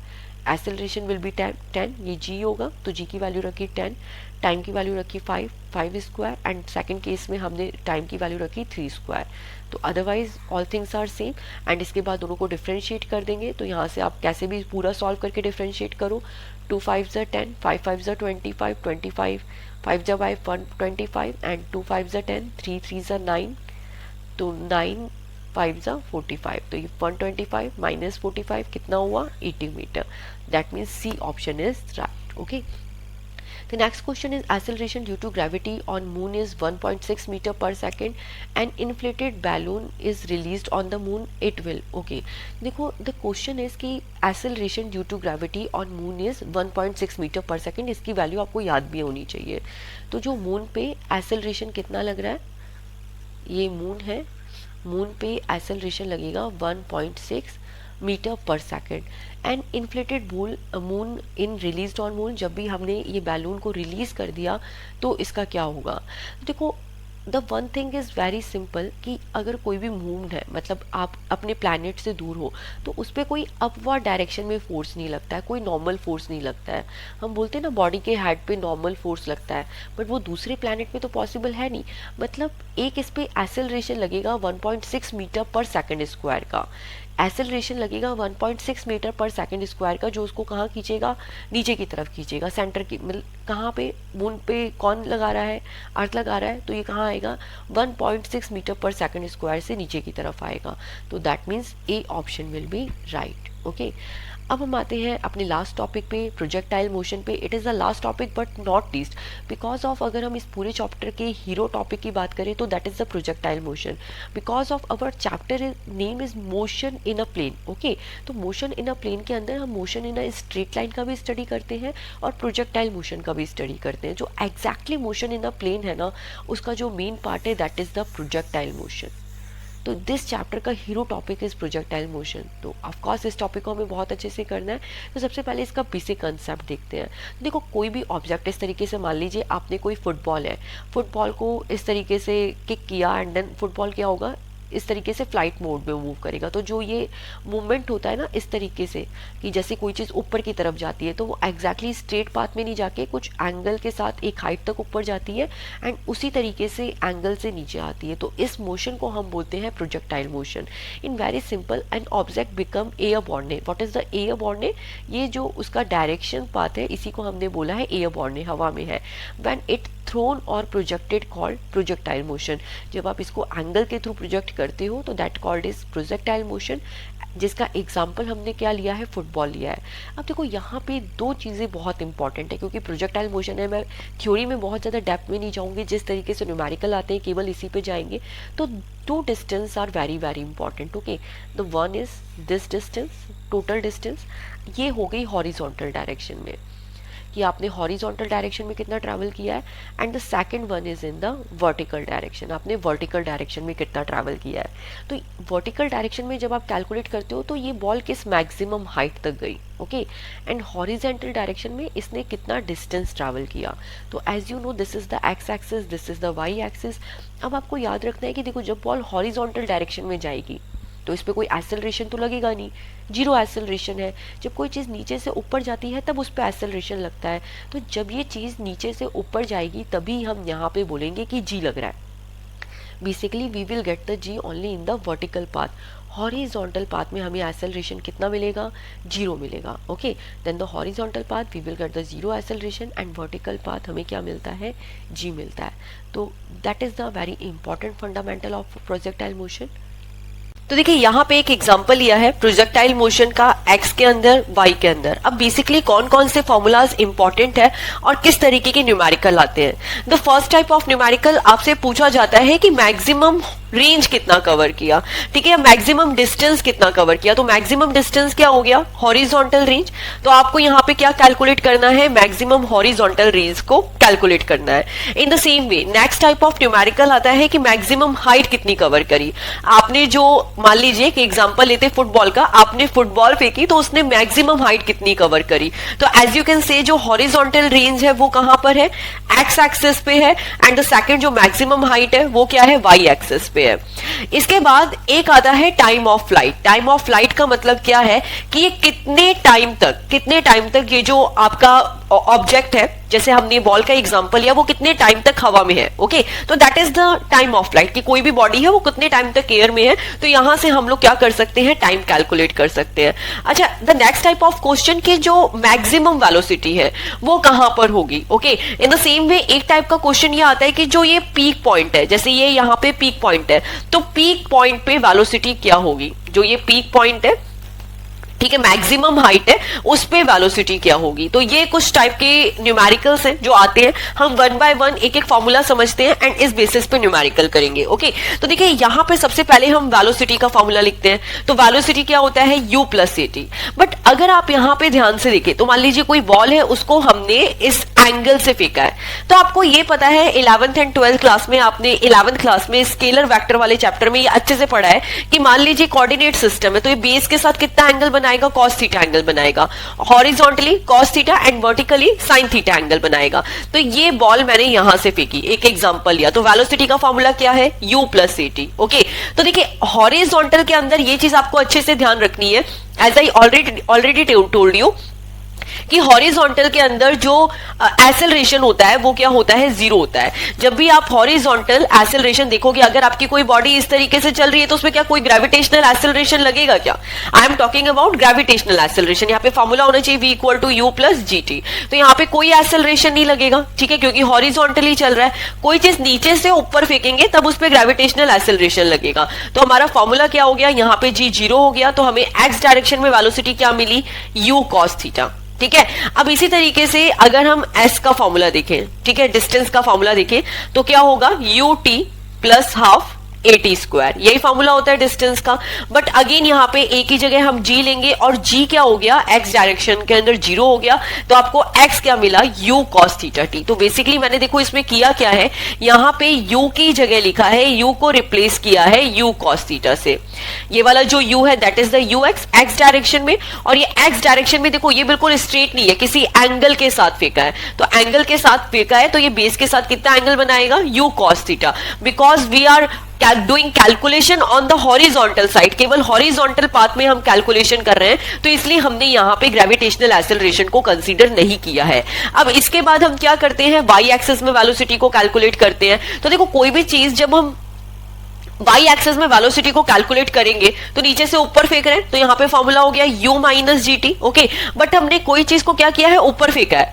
अब जब ऊपर फेंका है, जब नीचे से ऊपर फेंकते हैं तो हम g क्या कंसीडर करते हैं, एक तो माइनस जी लेके चलते हैं हम, प्लस जी लेके नहीं चलते। और दूसरा चीज की वर्टिकल है तो यहाँ तो g जीरो हो नहीं सकता, कुछ ना कुछ वैल्यू मिलेगी। और वर्टिकली एंगल क्या बनेगा, u साइन थीटा। भाई ये इसकी वेलोसिटी है यहाँ पे इस पॉइंट पे u, तो ये बेस के साथ बनाएगा cos थीटा एंगल और वर्टिकली बनाएगा sin थीटा एंगल। तो फॉर्मूला हुआ v y equal to u minus g t, but यहाँ पे u की जगह मैंने पुटअप किया u sin theta minus g t. In the same way अगर हम s का फॉर्मूला देखें तो that is ut plus half G T square. तो हमने क्या किया, यहाँ पे जो ये s equal to ut plus half G T square है, तो जो इनिशियल वेलोसिटी है उसकी जगह u की जगह u sin थीटा पुटअप कर दिया, u sin theta t minus half G T square. तो ये हमें डिस्टेंस की इक्वेशन मिल गई x डायरेक्शन में और वेलोसिटी की इक्वेशन मिल गई। तो ये आपको समझ आनी चाहिए। Once again I am repeating, x direction में वेलोसिटी क्या है, u प्लस जी टी। हम हॉरिजॉन्टल साइड में कवर कर रहे हैं, इसलिए एक्सेलरेशन क्या हो जाएगा, जीरो हो जाएगा। और हॉरिजॉन्टल के लिए u के लिए पुटअप किया u cos theta. In the same way distance के लिए क्या पुटअप करेंगे, u t, और u की जगह क्या पुटअप कर दिया, u cos theta. Okay, because of यहाँ पे जो g है वो तो क्या हो गया, zero. And the vertically v y equal to u minus g t. कोई भी जो ऑब्जेक्ट है उसको नीचे से ऊपर फेंकते हैं तो जो g माइनस में आएगा, तो वी वाई का वैल्यू हमें क्या मिला, u sine theta minus g T. क्योंकि अब हम जो एंगल कैलकुलेट कर रहे हैं वो वर्टिकल डायरेक्शन में कर रहे हैं, तो वर्टिकल डायरेक्शन में क्या हो जाएगा, ये जो u y है इसकी जगह we can put u sine theta. In the same way distance क्या होता है, ut plus half G T square, और यहाँ पे हम नीचे से ऊपर फेंक रहे हैं तो minus half G T square हो गया, बट u की जगह हमने क्या पुटअप किया, u साइन थीटा पुटअप किया, तो u sine theta t minus half G T square. Okay, अब हम आते हैं हाईएस्ट पॉइंट पे। हाईएस्ट पॉइंट पे हम क्या करेंगे, इस पीक पॉइंट पे वेलोसिटी को कैलकुलेट करेंगे। तो देखो one thing is pretty clear कि आपने यहाँ पे कोई ऑब्जेक्ट को नीचे से ऊपर फेंका। अब आप जैसे से नीचे से ऊपर फेंकोगे, इसको वेलोसिटी यहाँ तक गई, यहाँ से गई, सबसे नीचे पॉइंट पे वेलोसिटी मैक्सिमम होगी। उसके बाद धीरे धीरे करके क्या होगा, वेलोसिटी रिड्यूस होने लगेगी, और रिड्यूस होते होते होते होते होते क्या होगा कि इस पॉइंट पे जाके वेलोसिटी हो गई जीरो। ओके, तो मैक्सिमम पॉइंट पे, हाईएस्ट पॉइंट पे क्या हो गया, वेलोसिटी जीरो हो गई, क्योंकि इसके बाद क्या होगा, वो बॉडी नीचे आना स्टार्ट होगी। तो ये पता होना चाहिए आपको कि जो हाईएस्ट पॉइंट होता है वहां पे वेलोसिटी क्या होती है, जीरो होती है। बिकॉज ऑफ अभी हम हाईएस्ट पॉइंट पे हैं तो हम डिस्कस करेंगे वी वाई के बारे में, मतलब वाई डायरेक्शन में कितनी वेलोसिटी है वाई एक्सिस पे, जहां पे हमें कैलकुलेट करना है एच को, ओके, हाइट को। तो v y equal to u sine theta minus plus ji t, v equal to u plus a t होता है। अगर हम वेलोसिटी की इक्वेशन लिखे तो it is u plus a t, but हम क्या कर रहे हैं, एक तो ये जो हमारा एंगल है वो वाई एक्सिस से बन रहा है, ओके, और मैक्सिमम वेलोसिटी क्या होगी, हाईएस्ट पॉइंट पे है तो वी जीरो हो गया, यू की जगह पुटअप किया यू साइन थीटा, नीचे से ऊपर फेंका है तो ये हो गया माइनस जी टी। तो ये हमें इक्वेशन मिली। ओके, अब नाउ यू कैन सी कि यहाँ पे टाइम कितना मिला, टाइम कितना मिला, u sine theta divided by g. U sine theta minus g t equal to zero है, तो यू साइन थीटा किसके इक्वल हो गया, जीटी के इक्वल हो गया, और टी कितना हो गया, U sine theta divided by ji.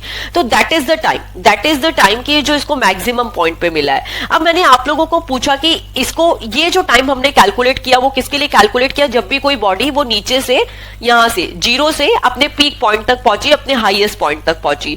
But अगर मुझे कैलकुलेट करना है टाइम ऑफ फ्लाइट कितना है, तो वो कितने टाइम तक एयर में थी, तो देखिए यहाँ पे उसको नीचे से ऊपर जाने में जितना टाइम लगेगा उतना ही टाइम ऊपर से नीचे आने में लगेगा। तो what I can right the formula, 2t not, और t नॉट की वैल्यू पुटअप करेंगे 2u sin theta divided bye g। तो ये फॉर्मूलेज आपको ऑफ कोर्स याद होने चाहिए। ओके, अब हम आते हैं यहाँ पे हॉरिजॉन्टल रेंज पे, ठीक है, जो अभी हमने ऑलरेडी फॉर्मूला लिखा है। तो r का फॉर्मूला हमने लिखा था ut, जिसको हमने ऐसे डिनोट किया था exactly u cos theta T. Okay, अब आपको क्या करना है, maximum time of flight calculate करना है। तो यहां पे क्या हो गया, टी की जगह हम 2t नॉट पुट अप कर देंगे एंड ये t नॉट वाली वैल्यू यहां पुट अप कर देंगे। तो अब वो basic formula will same r equal to ut, और इसकी जगह u की जगह हमने पुट अप किया u cos थीटा। बट अब हम क्या कर रहे हैं, यहाँ पे t की वैल्यू पुट अप कर रहे हैं, टाइम ऑफ फ्लाइट की वैल्यू भी पुट अप कर रहे हैं। क्या पुट अप कर रहे हैं, 2u sin theta divided by g। तो now you can C u cos theta 2u square cos theta sin theta divided bye g, हमें ये आंसर मिला।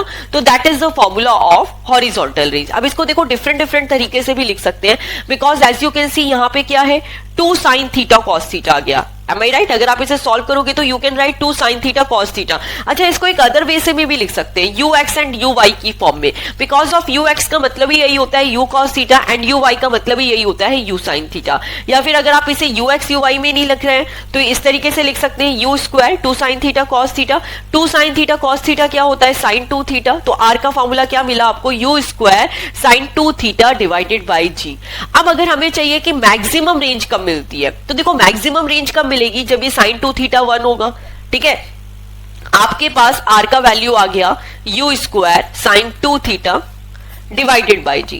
अब आप ये बोलेंगे कि आपको मैक्सिमम ये रेंज कब कितना कवर करेगा, तो जब ये sin 2 थीटा 1 हो जाएगा। sin थीटा की वैल्यू कब 1 होती है, sin थीटा की वैल्यू कब 1 होती है, sin 90 होता है। और यहां पे क्या है, sin 2 थीटा, तो मतलब sin 45 पे, जब मतलब ये थीटा की वैल्यू 45 होगी तो ये मैक्सिमम रेंज कवर करेगा। तो ये चीज आपको याद रखनी है कि जब थीटा की वैल्यू 45 डिग्री होगी तो ये मैक्सिमम रेंज को कवर करेगा।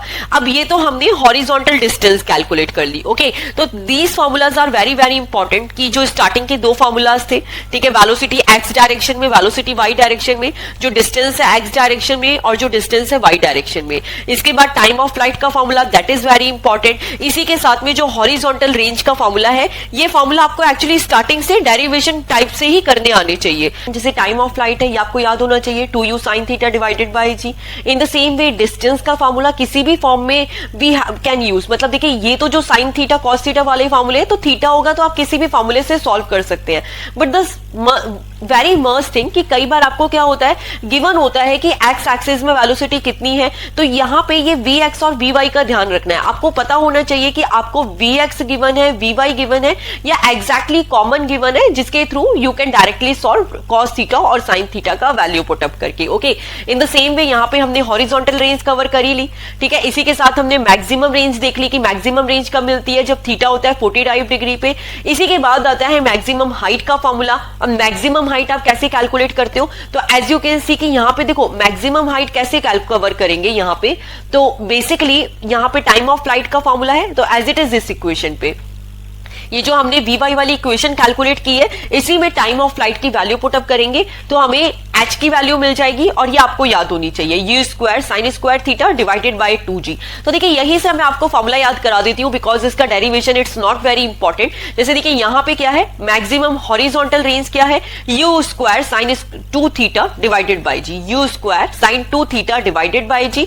और यू कैन राइट यहाँ पे देखिए क्या है, मैक्सिमम हाइट का क्या है, u square sin square theta divided bye 2g। तो दोनों में कितना डिफरेंस है, इसमें sin 2 theta divided bye g है और इसमें क्या है sin square theta divided bye 2g। और यू कैन राइट, अब देखो यहाँ पे क्या है, u sin theta. u sin theta क्या होता है, y डायरेक्शन में वेलोसिटी, तो इसको you can write u y square divided by 2g। तो in any way you can use the formula. बस आपको क्या है, ये वैल्यूज याद होनी चाहिए, सारे फॉर्मूले याद होने चाहिए। किसका, एक तो ux का, vx का, vy का, sx का, sy का। इसके बाद आपको टाइम का फॉर्मूला याद होना चाहिए, इसके बाद टाइम ऑफ फ्लाइट का फॉर्मूला याद होना चाहिए जो कि 2t होता है। इसी बेसिस में आपको मैक्सिमम हॉरिजॉन्टल रेंज आनी चाहिए, ओके, एंड द हाइट का फॉर्मूला आना चाहिए। तो इसी में बेस्ड हम न्यूमेरिकल करते हैं। So let's start the first numerical. A very broad elevator is going up vertically with a constant acceleration of 2 meter per second square. कोई एक एलिवेटर है जो ऊपर जा रहा है 2 मीटर पर सेकंड स्क्वायर की रेंज से। At that instant when its velocity is 4 meter per second, a ball is projected from the floor of the lift with a speed of 4 meter per second relative to the floor at an elevator of 30 degree. If g is 30 meter, if g is 10 metre per second, जी की value 9.8 या 10 लेके चलते हैं, यहाँ पे कितनी given है 10 metre per second given है। Then what is the time taken by the ball to return the floor. अब देखो क्वेश्चन देखने में बहुत कॉम्प्लिकेटेड लग रहा है बट है बहुत इजी, बिकॉज ऑफ क्या है, देखो यहाँ पे कोई हमने जो एक्सेलरेशन, अगर कोई सरफेस पे एक्सेलरेशन लेते तो हम सीधे क्या करते हैं 10 मीटर पर सेकंड ले लेते, बट इसने क्या बोला है कि सबसे पहले तो जो एलिवेटर जा रहा है, मतलब हम यहाँ पे जो बॉल का काम कर रहे हैं वो कहाँ कर रहे हैं, बॉल को का जो मोशन हो रहा है, प्रोजेक्टाइल मोशन हो रहा है, वो कहाँ पे हो रहा है, लिफ्ट में हो रहा है। ओके, और लिफ्ट के अंदर हो रहा है तो लिफ्ट के अंदर खुद का भी एक्सेलरेशन है, कितना एक्सेलरेशन है 2 metre per second square, but जो सरफेस का भी तो कुछ एक्सेलरेशन है, अर्थ का भी तो कुछ एक्सेलरेशन है जो उस पे लग रहा है 10 metre per second square. Okay, जी भी तो लग रहा है 10 मीटर पर सेकंड स्क्वायर, तो टोटल कितना एक्सेलरेशन हुआ, एक तो एक्सेलरेशन लिफ्ट का हो गया 10 metre per second square, okay, और एक किसका हो गया, लिफ्ट का हो गया, तो दोनों को हम क्या करते हैं, ऐड कर देते हैं। ओके, तो कितना हो गया 12 metre per second square total acceleration. अब बात करते हैं वेलोसिटी की, कि वेलोसिटी कितनी गिवन है, तो इसने ये बोला है कि जो इसकी वेलोसिटी है that is 4 metre per second. तो मतलब क्या है कि इसने कोई बॉल को उछाला और ये लिफ्ट के अंदर है, ये हमारी लिफ्ट है, लिफ्ट में एक एक्सेलरेशन लग रहा है कितना 2 मीटर पर सेकंड स्क्वायर का, और जो अर्थ का एक्सेलरेशन है वो लग रहा है 10 मीटर पर सेकंड स्क्वायर का, तो टोटल एक्सेलरेशन यहां से कैलकुलेट किया 12 मीटर पर सेकंड स्क्वायर। इसके बाद बोला कि जो बॉल को हम जिस वेलोसिटी से फेंक रहे हैं लिफ्ट में that is 4 metre per second, तो जो इनिशियल वेलोसिटी कितनी हो गई 4 मीटर पर सेकंड, और किस एंगल से जा रही है 30 डिग्री के एंगल से जा रही है। अब आपको क्या कैलकुलेट करना है, आपको कैलकुलेट करना है what is the time taken by the ball to return the floor. अब जो टोटल मतलब टाइम ऑफ फ्लाइट कि ये बॉल यहां से उछली और ये दोबारा फ्लोर पे कब आएगी, तो मतलब आपको टोटल टाइम कैलकुलेट करना है। अब टोटल टाइम का फॉर्मूला क्या होता है, मतलब यहां पे हमें टाइम ऑफ फ्लाइट कैलकुलेट करना है, तो 2u sin theta divided by g, 2 u का वैल्यू कितना है 4, sin थीटा कितना हुआ, थीटा गिवन है 30 डिग्री तो साइन 30 डिग्री। अब यहाँ पे जी का वैल्यू क्या पुटअप करेंगे, वैसे जी का वैल्यू 10 होता है बट यहाँ पे जो एक्सेलरेशन चल रहा है, यहाँ पे जो एक्सेलरेशन चल रहा है दैट इज 12, क्योंकि लिफ्ट का भी एक्सेलरेशन लगा और अर्थ का भी एक्सेलरेशन लगा, तो यहाँ पे एक्सेलरेशन की जगह हमने पुटअप कर दिया 12। अब वैल्यूज पुटअप करोगे, what is the value of sine 30 that is 1/2, 2 से 2 कैंसिल आउट हो गया, 4 3 12 तो 1/3 सेकंड अब आंसर। ओके, तो इस तरीके से क्वेश्चन सॉल्व होते हैं। नेक्स्ट क्वेश्चन देखते हैं, an object is throw along a direction, an object is thrown along a direction inclined at an angle of 45 degree. Okay, हम कोई ऑब्जेक्ट है उसको किस डायरेक्शन में फेंक रहे हैं 45 degree with the horizontal direction, तो मतलब इसने ये बोला है कि हॉरिजॉन्टली 45 डिग्री पे हमने इसे फेंका। The horizontal range of the particle, अब ये पार्टिकल की हॉरिजॉन्टल रेंज कितनी होगी और इसको कंपेयर किससे करना है वर्टिकल हाइट से, तो लेट्स सी हम इसे सॉल्व करते हैं। तो आर का फॉर्मूला क्या होगा u स्क्वायर बाई जी। अब यहाँ पे एंगल कितना दे रखा है, वैसे फॉर्मूला होता है साइन स्क्वायर थीटा बाई 2, अब यहाँ पे थीटा की वैल्यू कितनी है 45 डिग्री, तो साइन स्क्वायर 45/2, यहाँ पे हमें क्या मिला, अब ये साइन स्क्वायर 45 है तो साइन स्क्वायर थीटा की वैल्यू 45 पुटअप करी, तो यहाँ पे हम इसको आगे सॉल्व करते हैं, तो दिस इज 1/√2, तो u स्क्वायर बाय 1/√2 स्क्वायर में है तो 1/2, ये कितना मिला 2 × 2 4, सॉरी आगे इसकी वैल्यू पुटअप करेंगे साइन स्क्वायर 45 की, तब इसके बाद हमें क्या मिल गया u square bye 4g। Okay, कुछ इस तरीके से u square by g, sine square 45 की वैल्यू पुटअप करी 1/√, तो ये स्क्वायर में है तो 1/√2 दो बार आया 1/2, तो √2 2 and 2 multiply by 2 4, तो u स्क्वायर बाय 4g। अब अगर हम यहाँ पे फॉर्मूला देखें, अगर यहाँ पे हमें इसे कंपेयर किससे करना है वर्टिकल हाइट से कंपेयर करना है, तो व्हाट वी कैन सी कि ये क्या होगी 4 टाइम्स होगी वर्टिकल हाइट्स के, क्योंकि यहाँ पे एक 4 एक्स्ट्रा टर्म आ गई है, तो 4 times the vertical height, A option will be right. Okay, next question पे आते हैं, 2 stones having different masses m1 and m2 are projected at an angle theta and 90 minus theta with the same velocity from the same point, the ratio of maximum height। तो of course आपको maximum height का formula आता है, तो ये question आप बहुत easily solve कर सकते हो। मैक्सिमम हाइट का फॉर्मूला क्या होता है u square sine square theta divided bye 2g। अब एक केस में तो हमें थीटा सेम ही लेना है, तो h1 की जगह तो हमने एज इट इज थीटा लिया, सेकंड केस में थीटा की जगह क्या लेना है 90 माइनस थीटा, तो थीटा की जगह 90 माइनस थीटा पुटअप कर दिया। आपको रेशियो निकालना है, दोनों को डिवाइड किया, तो ये देखो ये ऊपर आ गया साइन स्क्वायर थीटा एंड नीचे आ गया sine square 90 minus theta. Sine square 90 minus theta क्या हो जाएगा, cos square theta. Sign square theta divided by cos square theta कितना हो गया, टेन स्क्वायर थीटा। तो दोनों की हाइट का रेशियो क्या हुआ, टेन स्क्वायर थीटा बाय 1। अब हम आते हैं नेक्स्ट क्वेश्चन पे। A cricket ball is thrown at a speed of 28 metre per second. हमने कोई क्रिकेट बॉल है उसको किस स्पीड से फेंका, 28 मीटर पर सेकेंड की स्पीड से, in a direction 30 degree above the horizontal. Horizontal से कितने डायरेक्शन पे है, 30 डिग्री से डायरेक्शन से है। The distance from the thrower to the point when the ball returns to the same level. Okay, तो हमें क्या करना है, मैक्सिमम हॉरिजॉन्टल रेंज कवर करनी है। ओके, अब यहाँ पे क्या गिवन है, फॉर्मूला क्या होगा आर का, U square sine 2 theta divided by G. G का वैल्यू क्या लेंगे, 9.8। अब यहाँ पे क्या है, साइन 2 थीटा है, थीटा कितना है 30 डिग्री, तो साइन 2 थीटा कितना हो गया 60 डिग्री। यू भी हमें गिवन है, starting velocity 28 metre per second. तो you can directly calculate the maximum horizontal range. v is 28, तो स्क्वायर है 28 sine 60 divided by 9.8 rather than the calculation part. आप जैसे इसे सॉल्व करोगे you can get your answer. Next question, the range of projectile fired at an angle of 15 degree is 50 metre. अब इसने ये बोला है कि कोई प्रोजेक्टाइल फायर किया है हमने, ठीक है, किस रेंज पे, जब हम उसका 50 डिग्री एंगल ले रहे हैं। 50 डिग्री एंगल पे जैसे ही उसकी फायरिंग की जाती है तो वो 50 मीटर डिस्टेंस को कवर करता है। तो मतलब जब थीटा 15 डिग्री है तो ये कितनी डिस्टेंस कवर कर रहा है, 50 मीटर डिस्टेंस को कवर कर रहा है। बट आगे क्या बोला है, if it is fired with the same speed at an angle of 45 degree. अब इसमें ये गिवन है कि स्पीड सेम है, तो मतलब यू का वैल्यू सेम है। ओके, तो थीटा की वैल्यू अगर हम 45 डिग्री लेते हैं तो यहाँ पे आर कितना होगा ये हमें कैलकुलेट करना है। तो ये क्वेश्चन में गिवन है। अब देखिए आप इसको दो तरीके से सॉल्व कर सकते हो। Now you can see R का बेसिक फॉर्मूला क्या होता है, R equal to you square by g sine 2 theta. Am I right. अब इसने बोला है कि स्पीड सेम है तो यू की वैल्यू सेम रहेगी, जी की वैल्यू तो ऑलरेडी कांस्टेंट है। तो बेसिकली ये आर किस पे डिपेंडेंट है, साइन 2 थीटा पे।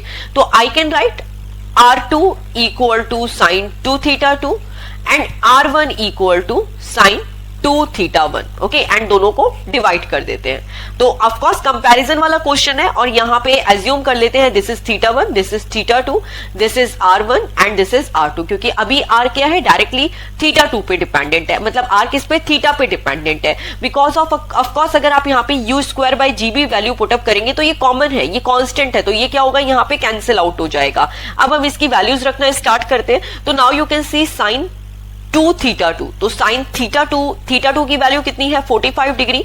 तो यहाँ पे 45 मल्टीप्लाई 2 कितना हो जाएगा, sine 90। In the same way यहाँ पर अगर देखेंगे तो साइन 2 थीटा 1, तो थीटा 1 इज 15 डिग्री, तो साइन 2 इज 30 डिग्री।